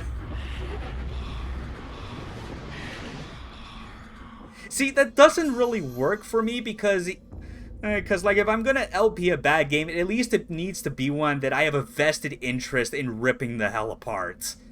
I don't have that energy to spare on Knack. Like, I feel the close, like, if there was another, like, bad idea donation goal I could give, it would probably be something more along the lines of encouraging people to force me to play one of the shitty Sonic games. Yaiba it is then. No, definitely not Yaiba. No. Sonic Boom it is. Oh dear. Ninja Blade, okay, I wouldn't need a donation incentive for that, though. I would at least do that out of my own morbid curiosity. I do it just to get to the part where you see Michael Wilson break out of his own hostage situation and beat the shit out of some ninjas, hand to hand. The President of the United States can save himself, screw you.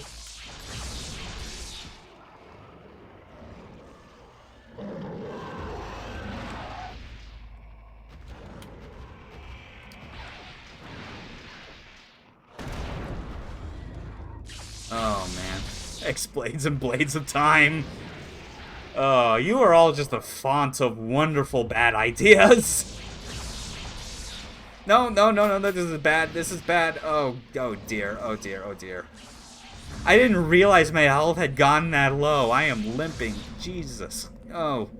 Get up there, please, for the love of God.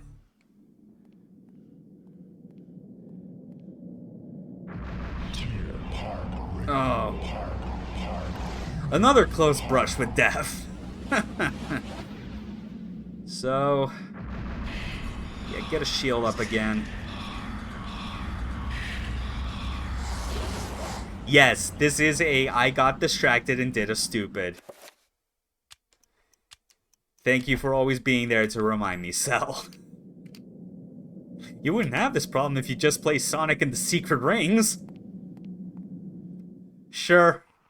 I mean, at least that wouldn't be a problem just because I have a Wii, which is what I'm playing this on.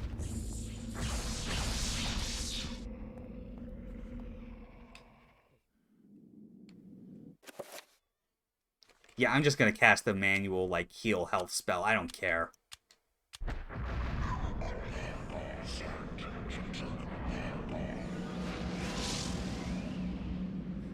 But no, if it was something that,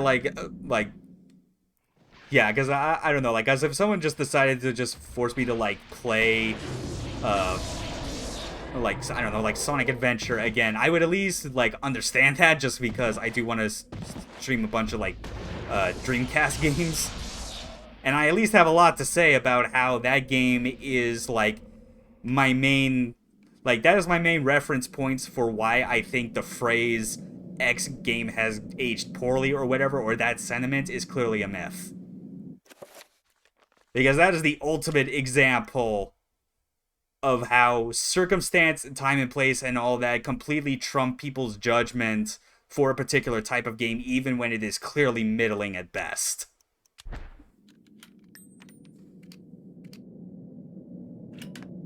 They have great Budrock, though.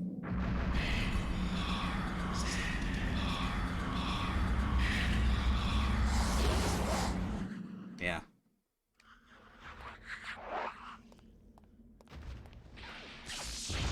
Look at how people like God of War 2018. Yeah, well, still to, like, a lesser extent, I feel.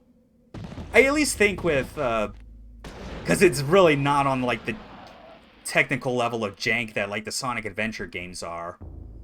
If anything, just that God of War game really did feel like it was a solid enough first pass at some new ideas that could totally get ironed out and made even better in the sequel. Which I hope they do.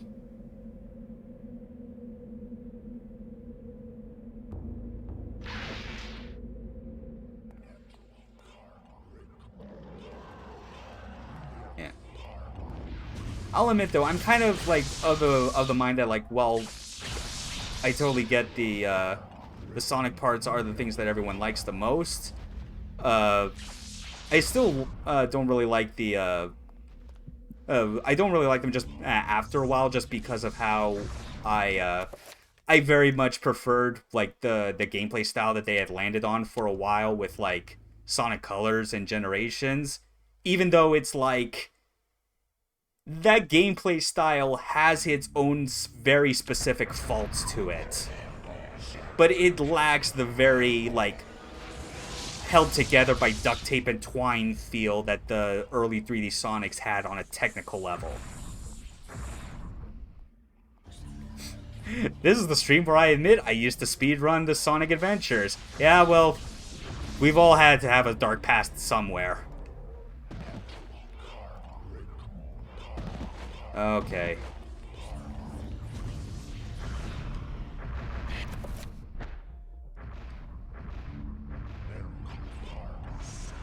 Yeah, I get why people like the freeform style more, but yeah, I don't know.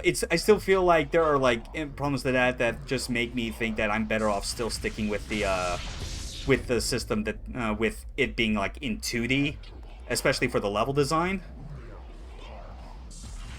I mean, like, the core problems with, like, the whole boost model is that they don't really have, like, a good system for kind of switching between, like the movement, feel, and physics really work a lot better when you are going at the fast speeds, which are admittedly fun, if not fleeting. But when it gets to parts where it tries to get you to do precision platforming, that's when it does start to start causing headaches.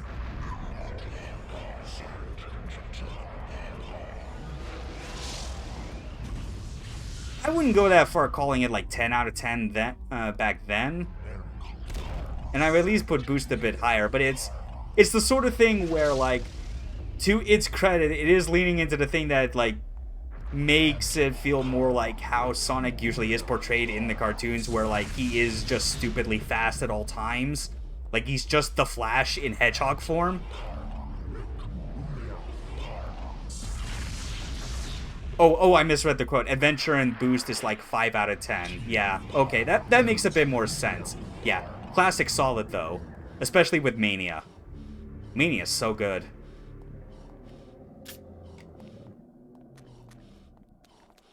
Yeah, that's what I realized after the fact. I had misread the comment. Okay, shotgun. I've wasted enough time with this stupid elephant gun.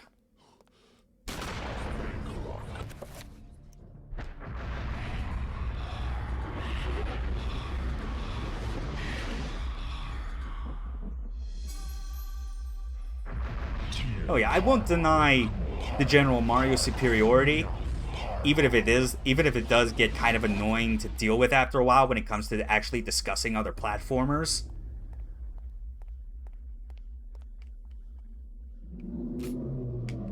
But whatever. Oh, come on.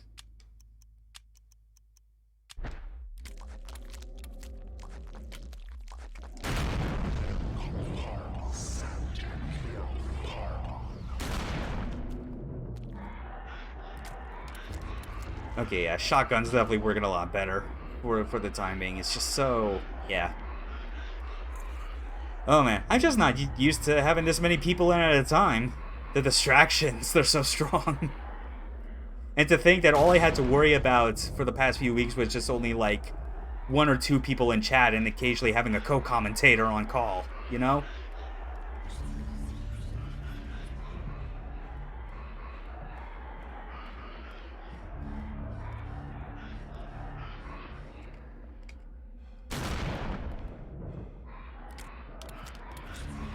Okay. Yeah, this is already going to go quite a long while, especially because once we're done with this little guardian here, we're going to have to get into the big puzzle that gets reused again for the future as Alex, and that is the giant city-sized summoning circle. The only time we get to make like a 9-point spell. Oh man. That's good. I'm glad you're enjoying it, Gev. Yeah. It will be this stream and then just one more after this and it'll be the end of the game.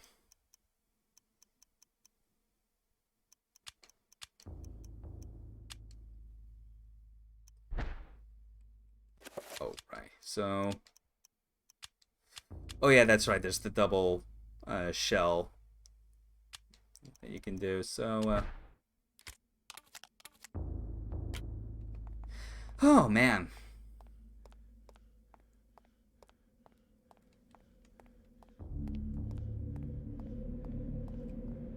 Yeah. I think another thing that's also throwing me off is that whenever I get to this part, I always remind myself that I usually have all Mantarok spells in effect. Like Shield, Mantarok Magic Pool, and of course always like an enchanted weapon of some sort. Just for whatever reason. So yeah, I'm gonna try. Yeah, because this is always like the spell during the part of the game that I forget, like what specific runes it wants. Because I know this is supposed to be like something, but I know it's not summon and I know it's not bind.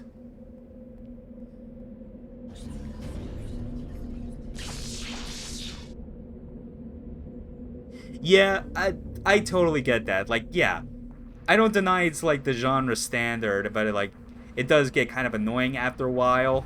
But that doubly also makes it even more annoying when it gets to like all the hate that Mario Sunshine gets, you know? Just because of how those standards are so high that even a lesser Mario game like Sunshine is not the worst ever. Chances are it's still just as good, if not still better than the majority of its contemporaries from its time. Like, I remember playing stuff like Jak and Daxter, Ratchet games like Cooper on PS2, and it's like, I still say all of those are very solid, but depending on individual entry, I would argue that like some of those are like they can be either like slightly better or significantly worse than Mario Sunshine.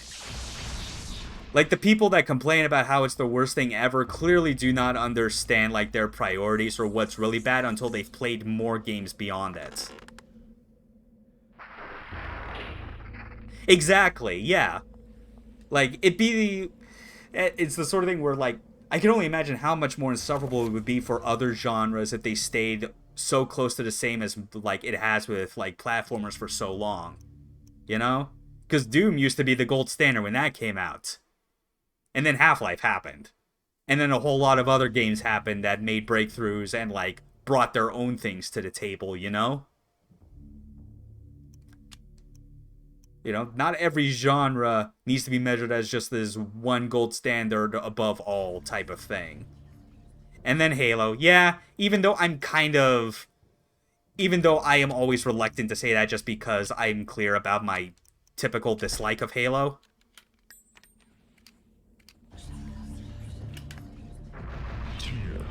Yeah.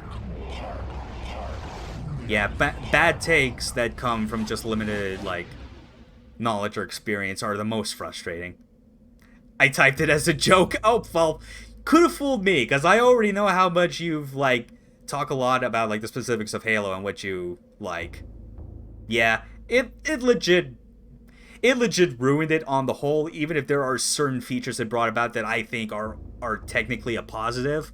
Like, I do not mind, say, like, having offhand melee or grenades for dedicated buttons. That's a valid design decision. Some games actually made it work, you know? Fear has that. But yeah, it's definitely a case of just its very specific kind of, like, special tricks being so new and novel at the time that everyone had to just ape it and ruin everything. Yeah, it took all the unfun shit, like limited gun capacity. Something that made sense for Halo, more or less, at the time, but it's just, not every game needed that. Even Fear, for as much as I love that, I do kind of wish that, like, they did not have the 3-weapon limit that they did. It'd be nice to be able to, like, pick up all the weapons as they come along in a traditional FPS and just use them wherever. But to compromise that, but to, like, compensate for that, just limit the amount of ammo you pick up in Fear. Because I still remember how much ammo you end up picking up for that machine gun and can hold over time. Yeah, or like Gears of War with cover shooting, which is like, even then, in the context of that campaign, it's still kind of mid. But Gigon, I know you at least like talked about it. At least in multiplayer, the design of Gears as a cover shooter makes the most sense in that it is justified.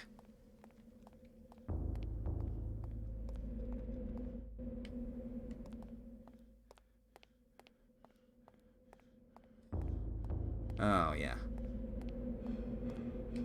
Totally, yeah. It's very much the difference of, like, how humans behave versus AI behave, you know?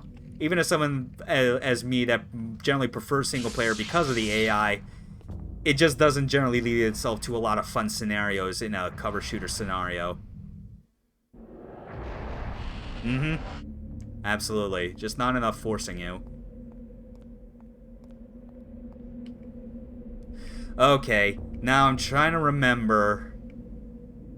Yeah, I know this is supposed to be a spell you're designed to wipe out the entire city, so I know Red Grimoire goes here. But I always forget what the second rune is that I'm supposed to put, aside from all the Paragon nonsense. Pick the right god. Oh, I know to pick the right god. That's obvious. I always keep forgetting to reload. Come on. Nope, nope, nope, nope, nope, nope, nope, nope, nope. Ah.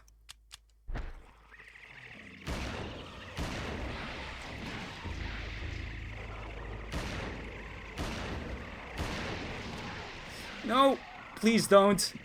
Do not, under any circumstances, kill me right here. Can I...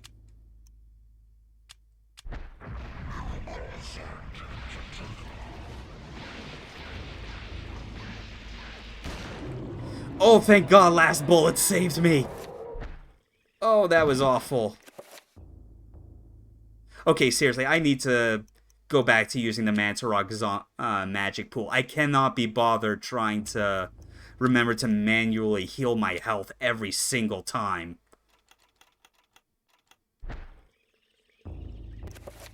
Ugh. Yeah, this is why... Ugh. You really don't realize how much harder the game actually becomes once you stop using the nuke option. Yeah. Mantarok's entire rune is just ridiculous.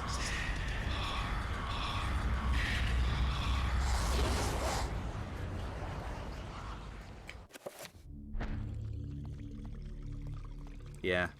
Plus, I think at this point in the stream, I'm no longer concerned about seeing any more of the sanity effects, because we already got a lot of good ones today.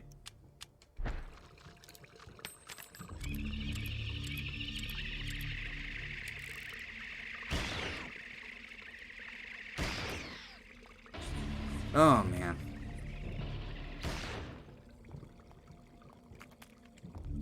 Okay, I think that's all of them.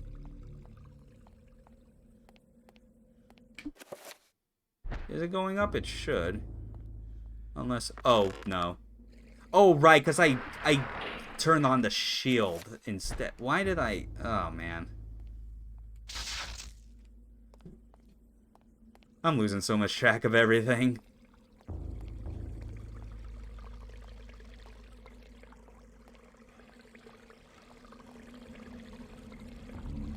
It's too bad liquid courage can't heal physical wounds.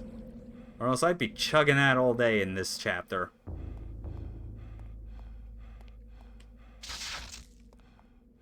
How's it not enough yet? Come on.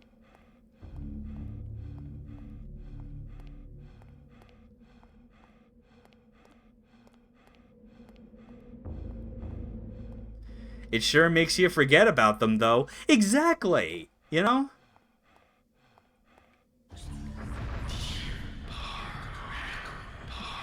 And I imagine that if it allowed you to also, like, recover your magic, then you could justify it as basically you being so drunk that you start operating on Warhammer 40k orc logic. And it's just, you just start willing it into existence because you believe it to be.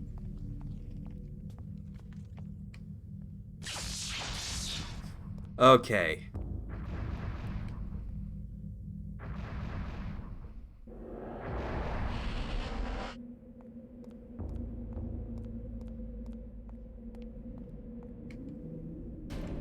More power. More Pargon.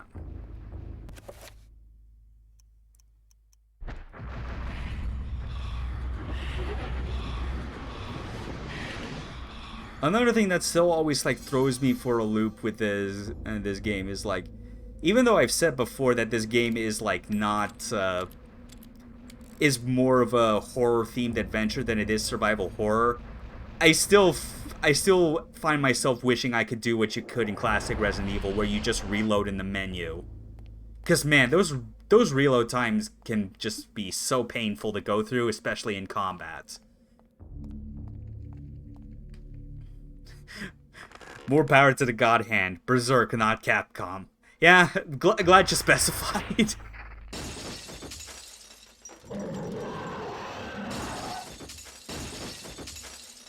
Oh yeah, these things.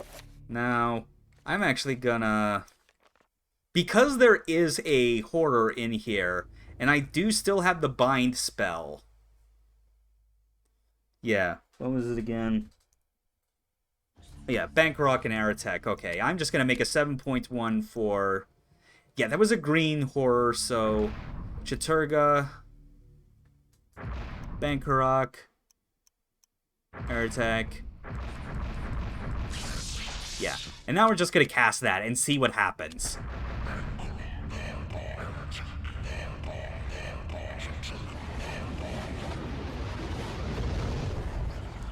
Okay. Now do my bidding. You big hulking green man. Oh, sorry.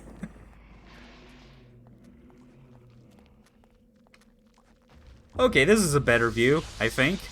There we go.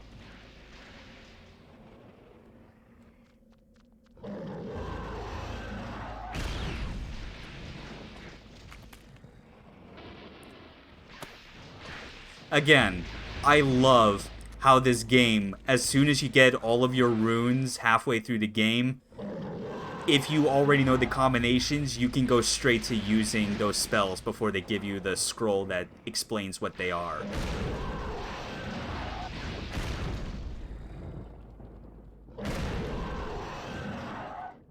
Thanks, buddy.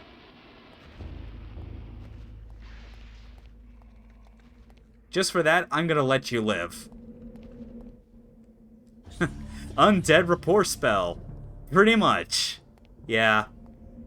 And to think that the game actually tells you that the bind spell exists at the second to last chapter. Like... And because of how this game encourages you to, like, play through the exact same thing 3 times, but with different alignments, I really do think it was a missed opportunity that those 3 times you replay didn't introduce a lot more differences to also encourage you to use late game spells.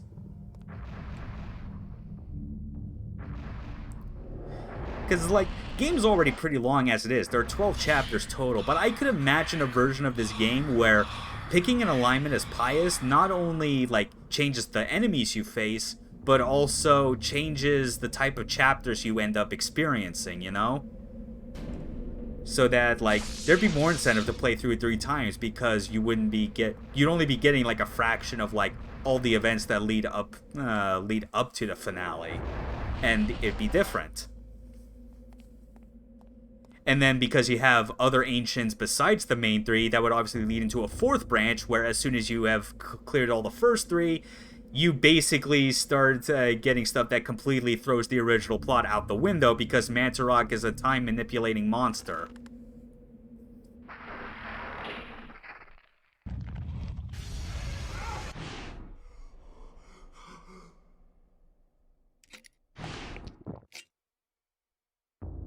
One swig is all it takes.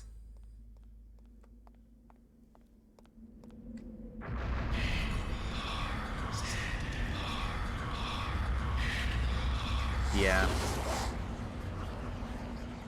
Yeah, that's the thing that I love, that...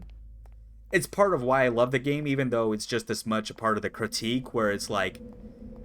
Like, this game is so good, but it's surprising so, considering how so much of this was them, like, was of Silicon Knights having to get put on track by Nintendo and figure out what exactly it was they wanted to make.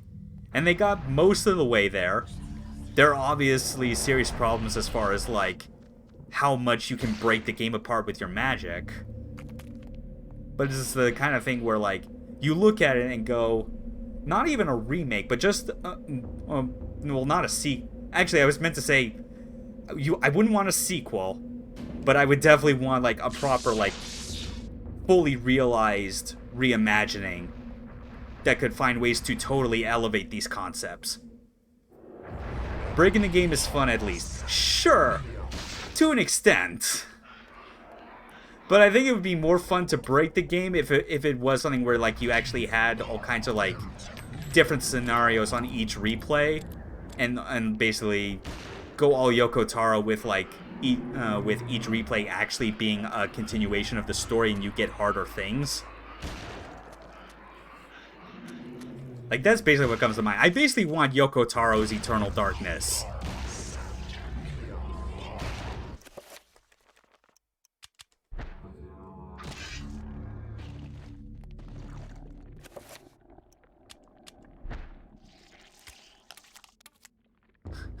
More titties and ass in that. Well, I mean, our main character is Alex.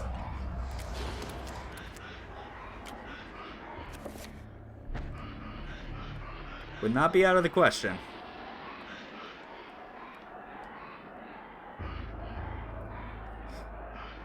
More headbands over eyes? Eh. I don't know, I feel like that's like way too like on block for Automata specifically. Like even that's not that common of a trait in his other games. You get a lot more psychopaths though. A lot more bloodthirsty maniacs.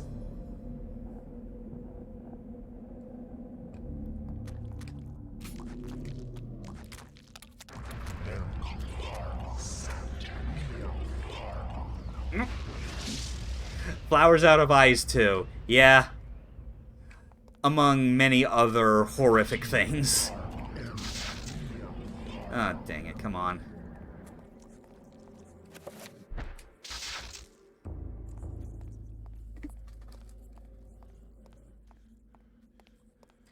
Actually, I'm starting to wonder if I can just throw these levers and simply leave.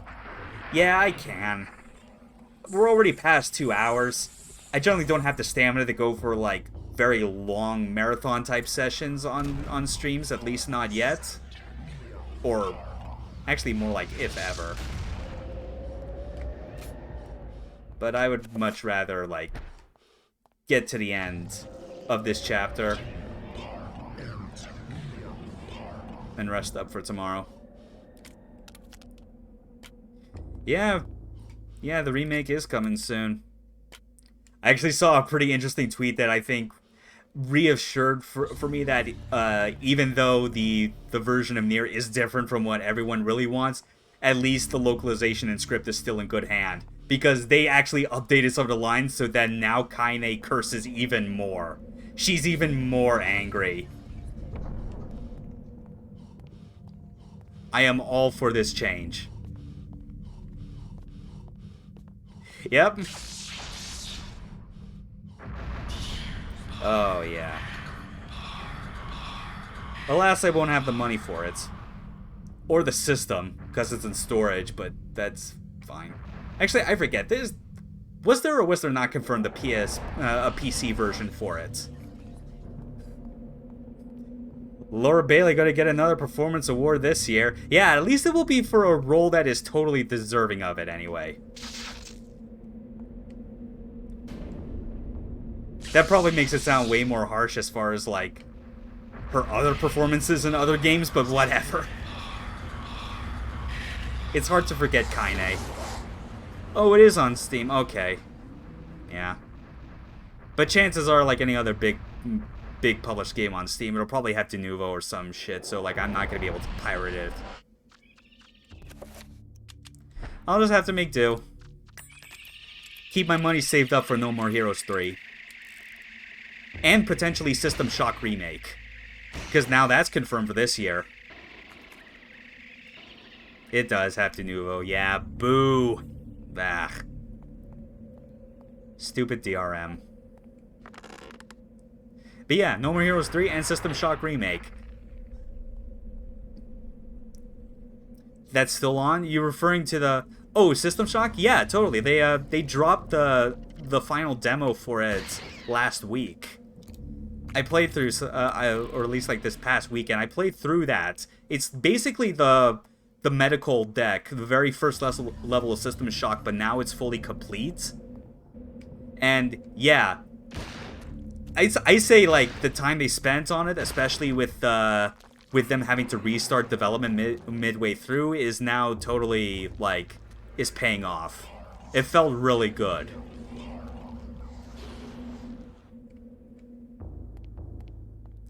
Plus, like, if you pre-order it, that's like one incentive they're giving is that their Night Dive is releasing an enhanced fucking up with words. I'm sorry, enhanced edition of System Shock 2, where they basically transferred the entire game from the Dark Engine to their in-house Kex engine, which they use to power all their other like retro PC game releases. And it's also coming with, like, some of the, it even includes some of the mods that are, like, commonly used and, like, officially sanctioned by the community for, like, better, like, higher poly models, better textures, all kinds of stuff. So, yeah. The only tricky part about that, though, is that both of those games, System Shock Remake and No More Heroes 3, are coming out around the end of August. So it's like... Yeah, I know, like, it's not gonna sway me from not getting No More Heroes 3, but I do want to get both. I really do. High-Res Shodan, yeah. High-Res Shodan with new re-recorded lines, still by Terry Brocious. Yep, she's still getting that paycheck while she continues to still do other things. You know? Being a musician and whatnot. She's a talented woman.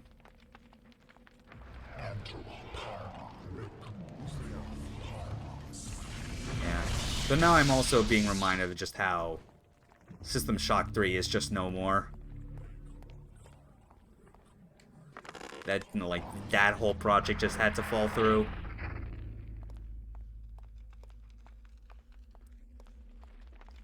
It especially sucks just because, like, Other Side's first game they released, Underworld Ascendant, was such a botched disaster.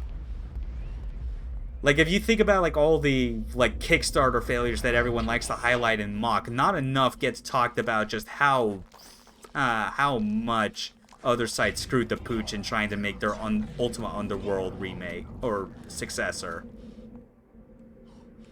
Honestly, it was always confusing what was 3 in remake. At least the remake still exists. Yeah, but yeah. Could be Bloodlines 2. Oh, don't remind me. I already lost a whole lot of faith when, like, Brian Mitsoda and, like, the other writer that was on there, the woman that, like, I'm blanking on the name, but I know that it was the sort of thing where, like, if she left the project, you know that something real bad was going on there and that she was having none of it. Kara Ellison, that's who it was, yeah. Yeah, those two leaving, like, basically, like, in my mind, crippled a lot of the potential that game could possibly have. But, yeah.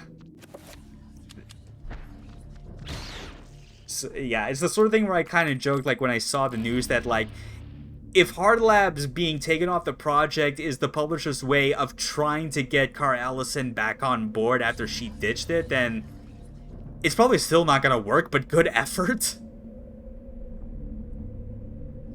Yeah, it's like, I mean, part of it I feel can still be kind of summed up with the fact that, like, them calling it a sequel to Bloodlines is putting a bit of unneeded, like, expectations on it. Like, you could do with just, like, trying to come up with any other sort of game that adapts Vampire the Masquerade into video games. Because Bloodlines wasn't the only one. There was Redemption. That was, like, a totally, like, a different type, more like a traditional RPG, you know? Not the first-person RPG hybrid that it was before. Okay. I always forget, is it Dispel or Project? Because this is supposed to be the spell that's designed to level the entire city. Whatever. If I... excuse me. If I get it wrong, it'll tell me that it's wrong, and all I have to do is just go back here to fix it.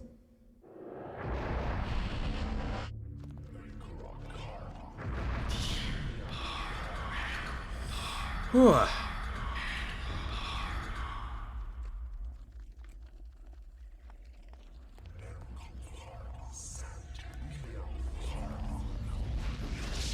Oh yeah, that thing's still there.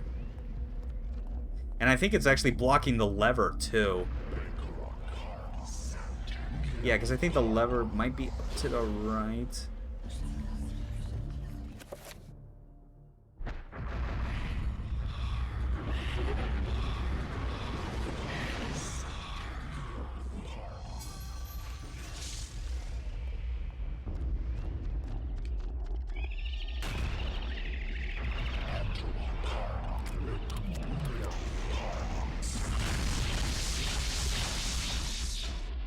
Okay, come on. Alright, I gotta do it the spell or something just to get rid of this thing. Eldritch Being just vibing. Yeah. Although I don't feel safe about trying to do this unless I have a shield up.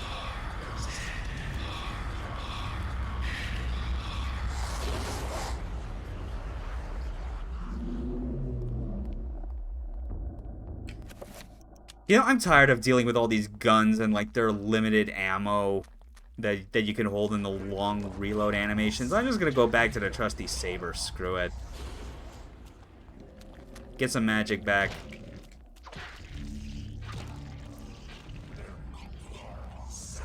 Okay. And it's a 5-point spell that I saw, so yeah.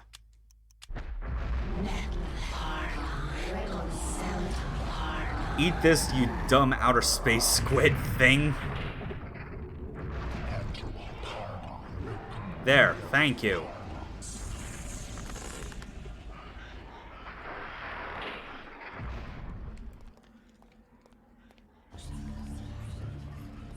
And again, we're leaving, because we're just going to nuke this entire city anyway, that there's no point in making sure everything we come across is dead first. One way or another, it's always going to be dead after this.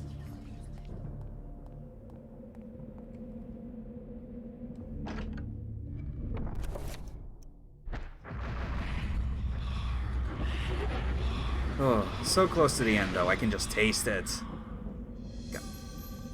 Just the amount of time you spend in this underground city and the stuff you have to do goes on for so long. Especially if you're hitting roadblocks and forgetting to, like, cast the correct spell in order to make sure you can get through smoothly. But here we go, final Paragon rune. Now, did I get it right or not?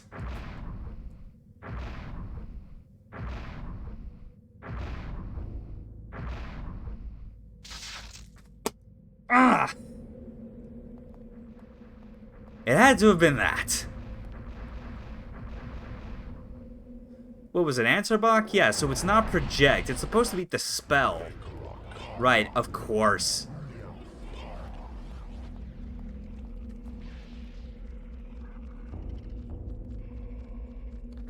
Yeah, because you would think that, like, completely obliterating all of this would be the result of a magical attack, you know?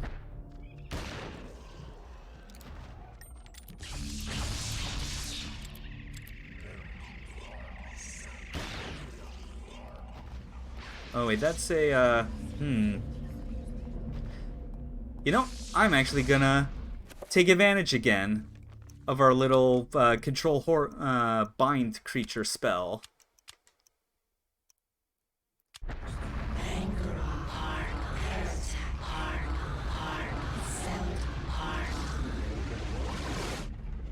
There you go. Now the question is, will you seek out the Guardian and help me in killing the son of a bitch?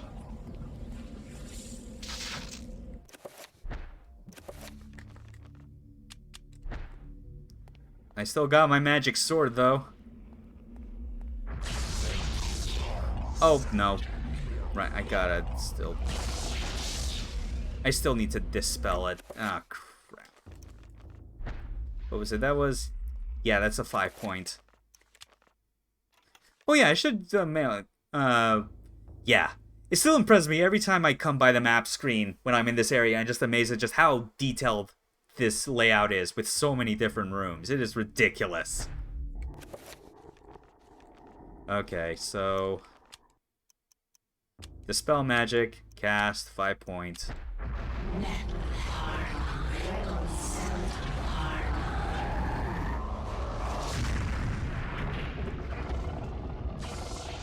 Thank you.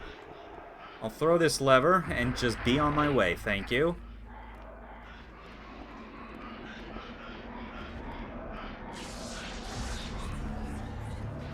They do, yeah. It's definitely one of the things where, like, I think the menus, especially just because of how the pages are a very light color, that they do a lot better job of contrasting against the scan lines.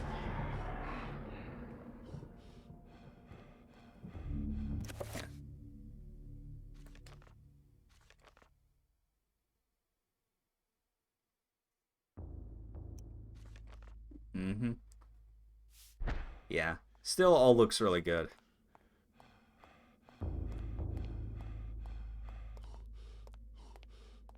Yeah. Just this whole setup is representing my pining to get another CRT again. Oh yeah, speaking of which, Wrath, I completely forgot to mention, but I did check out the channel that she recommended to me during the first stream, Gigaboots. Yeah, the like I checked out their analog gaming playlist and watched their episode on Rondo of Blood, and like, yeah, that looked really good.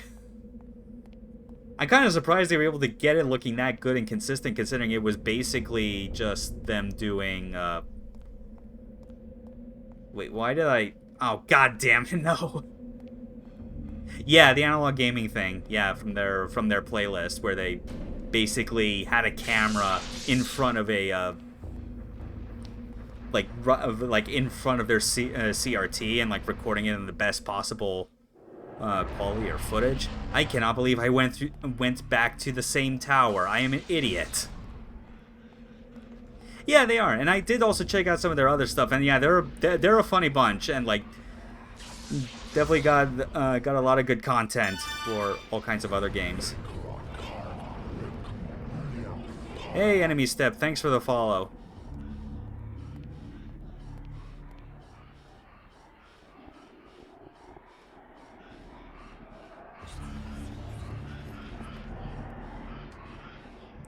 But yeah, with the CRT thing, it's like, it's very difficult right now just because I used to live in Washington until last year, where I just realized today I have an awesome CRT in my dining room. Cherish it. Treat it as if it were your own child.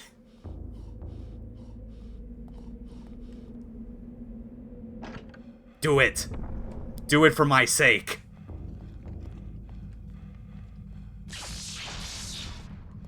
Okay. Now the proper... yeah. It was mine from ages ago? Okay, yeah, that makes sense. But yeah, I just been like... I've abandoned the CRT cult and joined the OSSC era. Yeah, your loss. I still care about enjoying my light gun games the proper way, thank you. 50 inches, oh my goodness, yeah. Yeah, you best not be moving that anywhere. Not unless you're willing to get it, like airlifted or something.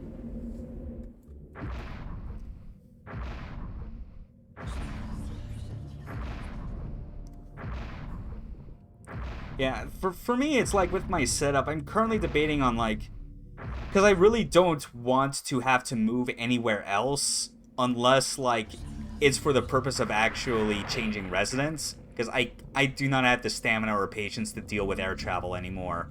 So it's like where I am now, I care more about like trying to like find a CRT by any means necessary that is not gonna make me go broke, but enough that like good enough that I can feel confident in having and running it out to the end of its days.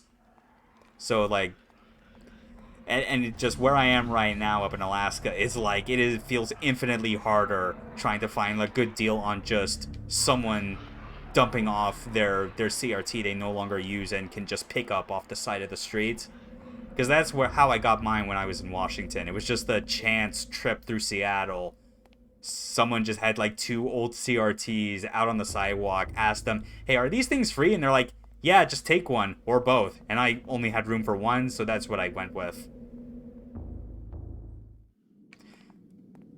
Plus, it's just fighting games and STGs mainly. Yeah, that's fair.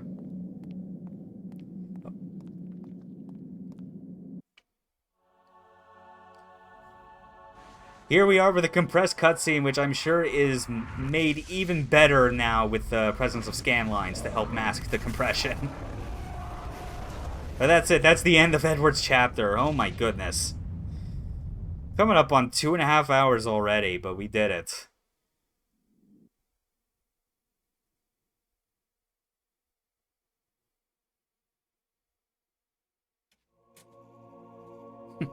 Bye-bye, Riley.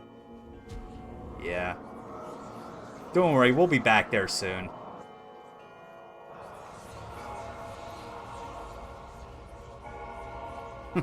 "48 eternities later, off goes his head."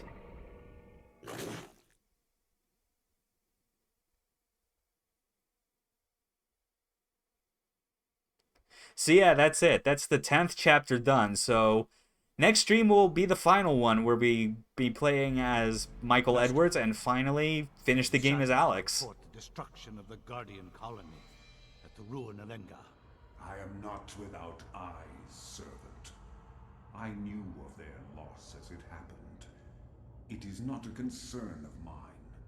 The Guardians were merely tools to forward the Arc the great lad, cause. yeah. Think of them as casualties of war. But the balance of power has shifted with their loss. Nonsense. Balance? There has never been balance. If anything, we shall remove He's actually right about that. balance. The magic system, as I've demonstrated, shows that there is no balance. And it portends a great battle between myself and the great being of matter.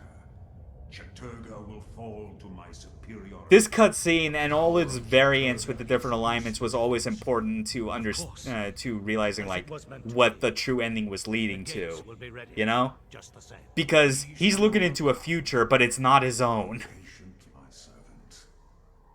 Be patient. Because the whole idea is that each playthrough you're going through of this game is a different timeline that happens simultaneously. and like, it's all just a gambit to make the Ancients kill each other in all three timelines before Mantarok just snaps them all back into one.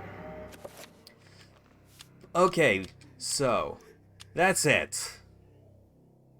7.5 hours recorded. Oh yeah, Dutch angles. Oh yeah. Gets real crazy when you're this low on sanity. I have not casted it even once as Alex, and oh, this is something interesting that I should mention happened when I closed off the last stream. Oh yeah, before you leave, but this is the interesting story related to this game. I'll make it quick. But the idea was, as I was like closing out the stream and kind of switched to like the end title card, I still had the game running, and then one thing I noticed when I set the controller down is that I could hear it vibrating, but like it was a very short vibration, almost like it was a rumble from like a single step, and it was doing it very slowly but rhythmically. And then I was like, what the heck's going on? And like as the steps were happening, the Dutch angles would eventually reset themselves to normal, and leading to another example of like one of those weird ambient sanity effects that I never knew was a thing that happened. I heard the steps in the game, they got louder and louder as I was in this room, and you heard the sound shortly after of a horror just roaring and made it sound like it was directly outside the door. I knew it wasn't there, because it was early enough in the game that like enemies still do not spawn in yet, although I think this is the chapter where they finally make their appearance. But like that moment was, that was a pretty good bit. I was remiss that it did not end up on stream because of just how short it was on the whole, and the fact that I was kind of ready to be done with the after finishing those two chapters. But yeah, that's that story related to this game. This has some fun.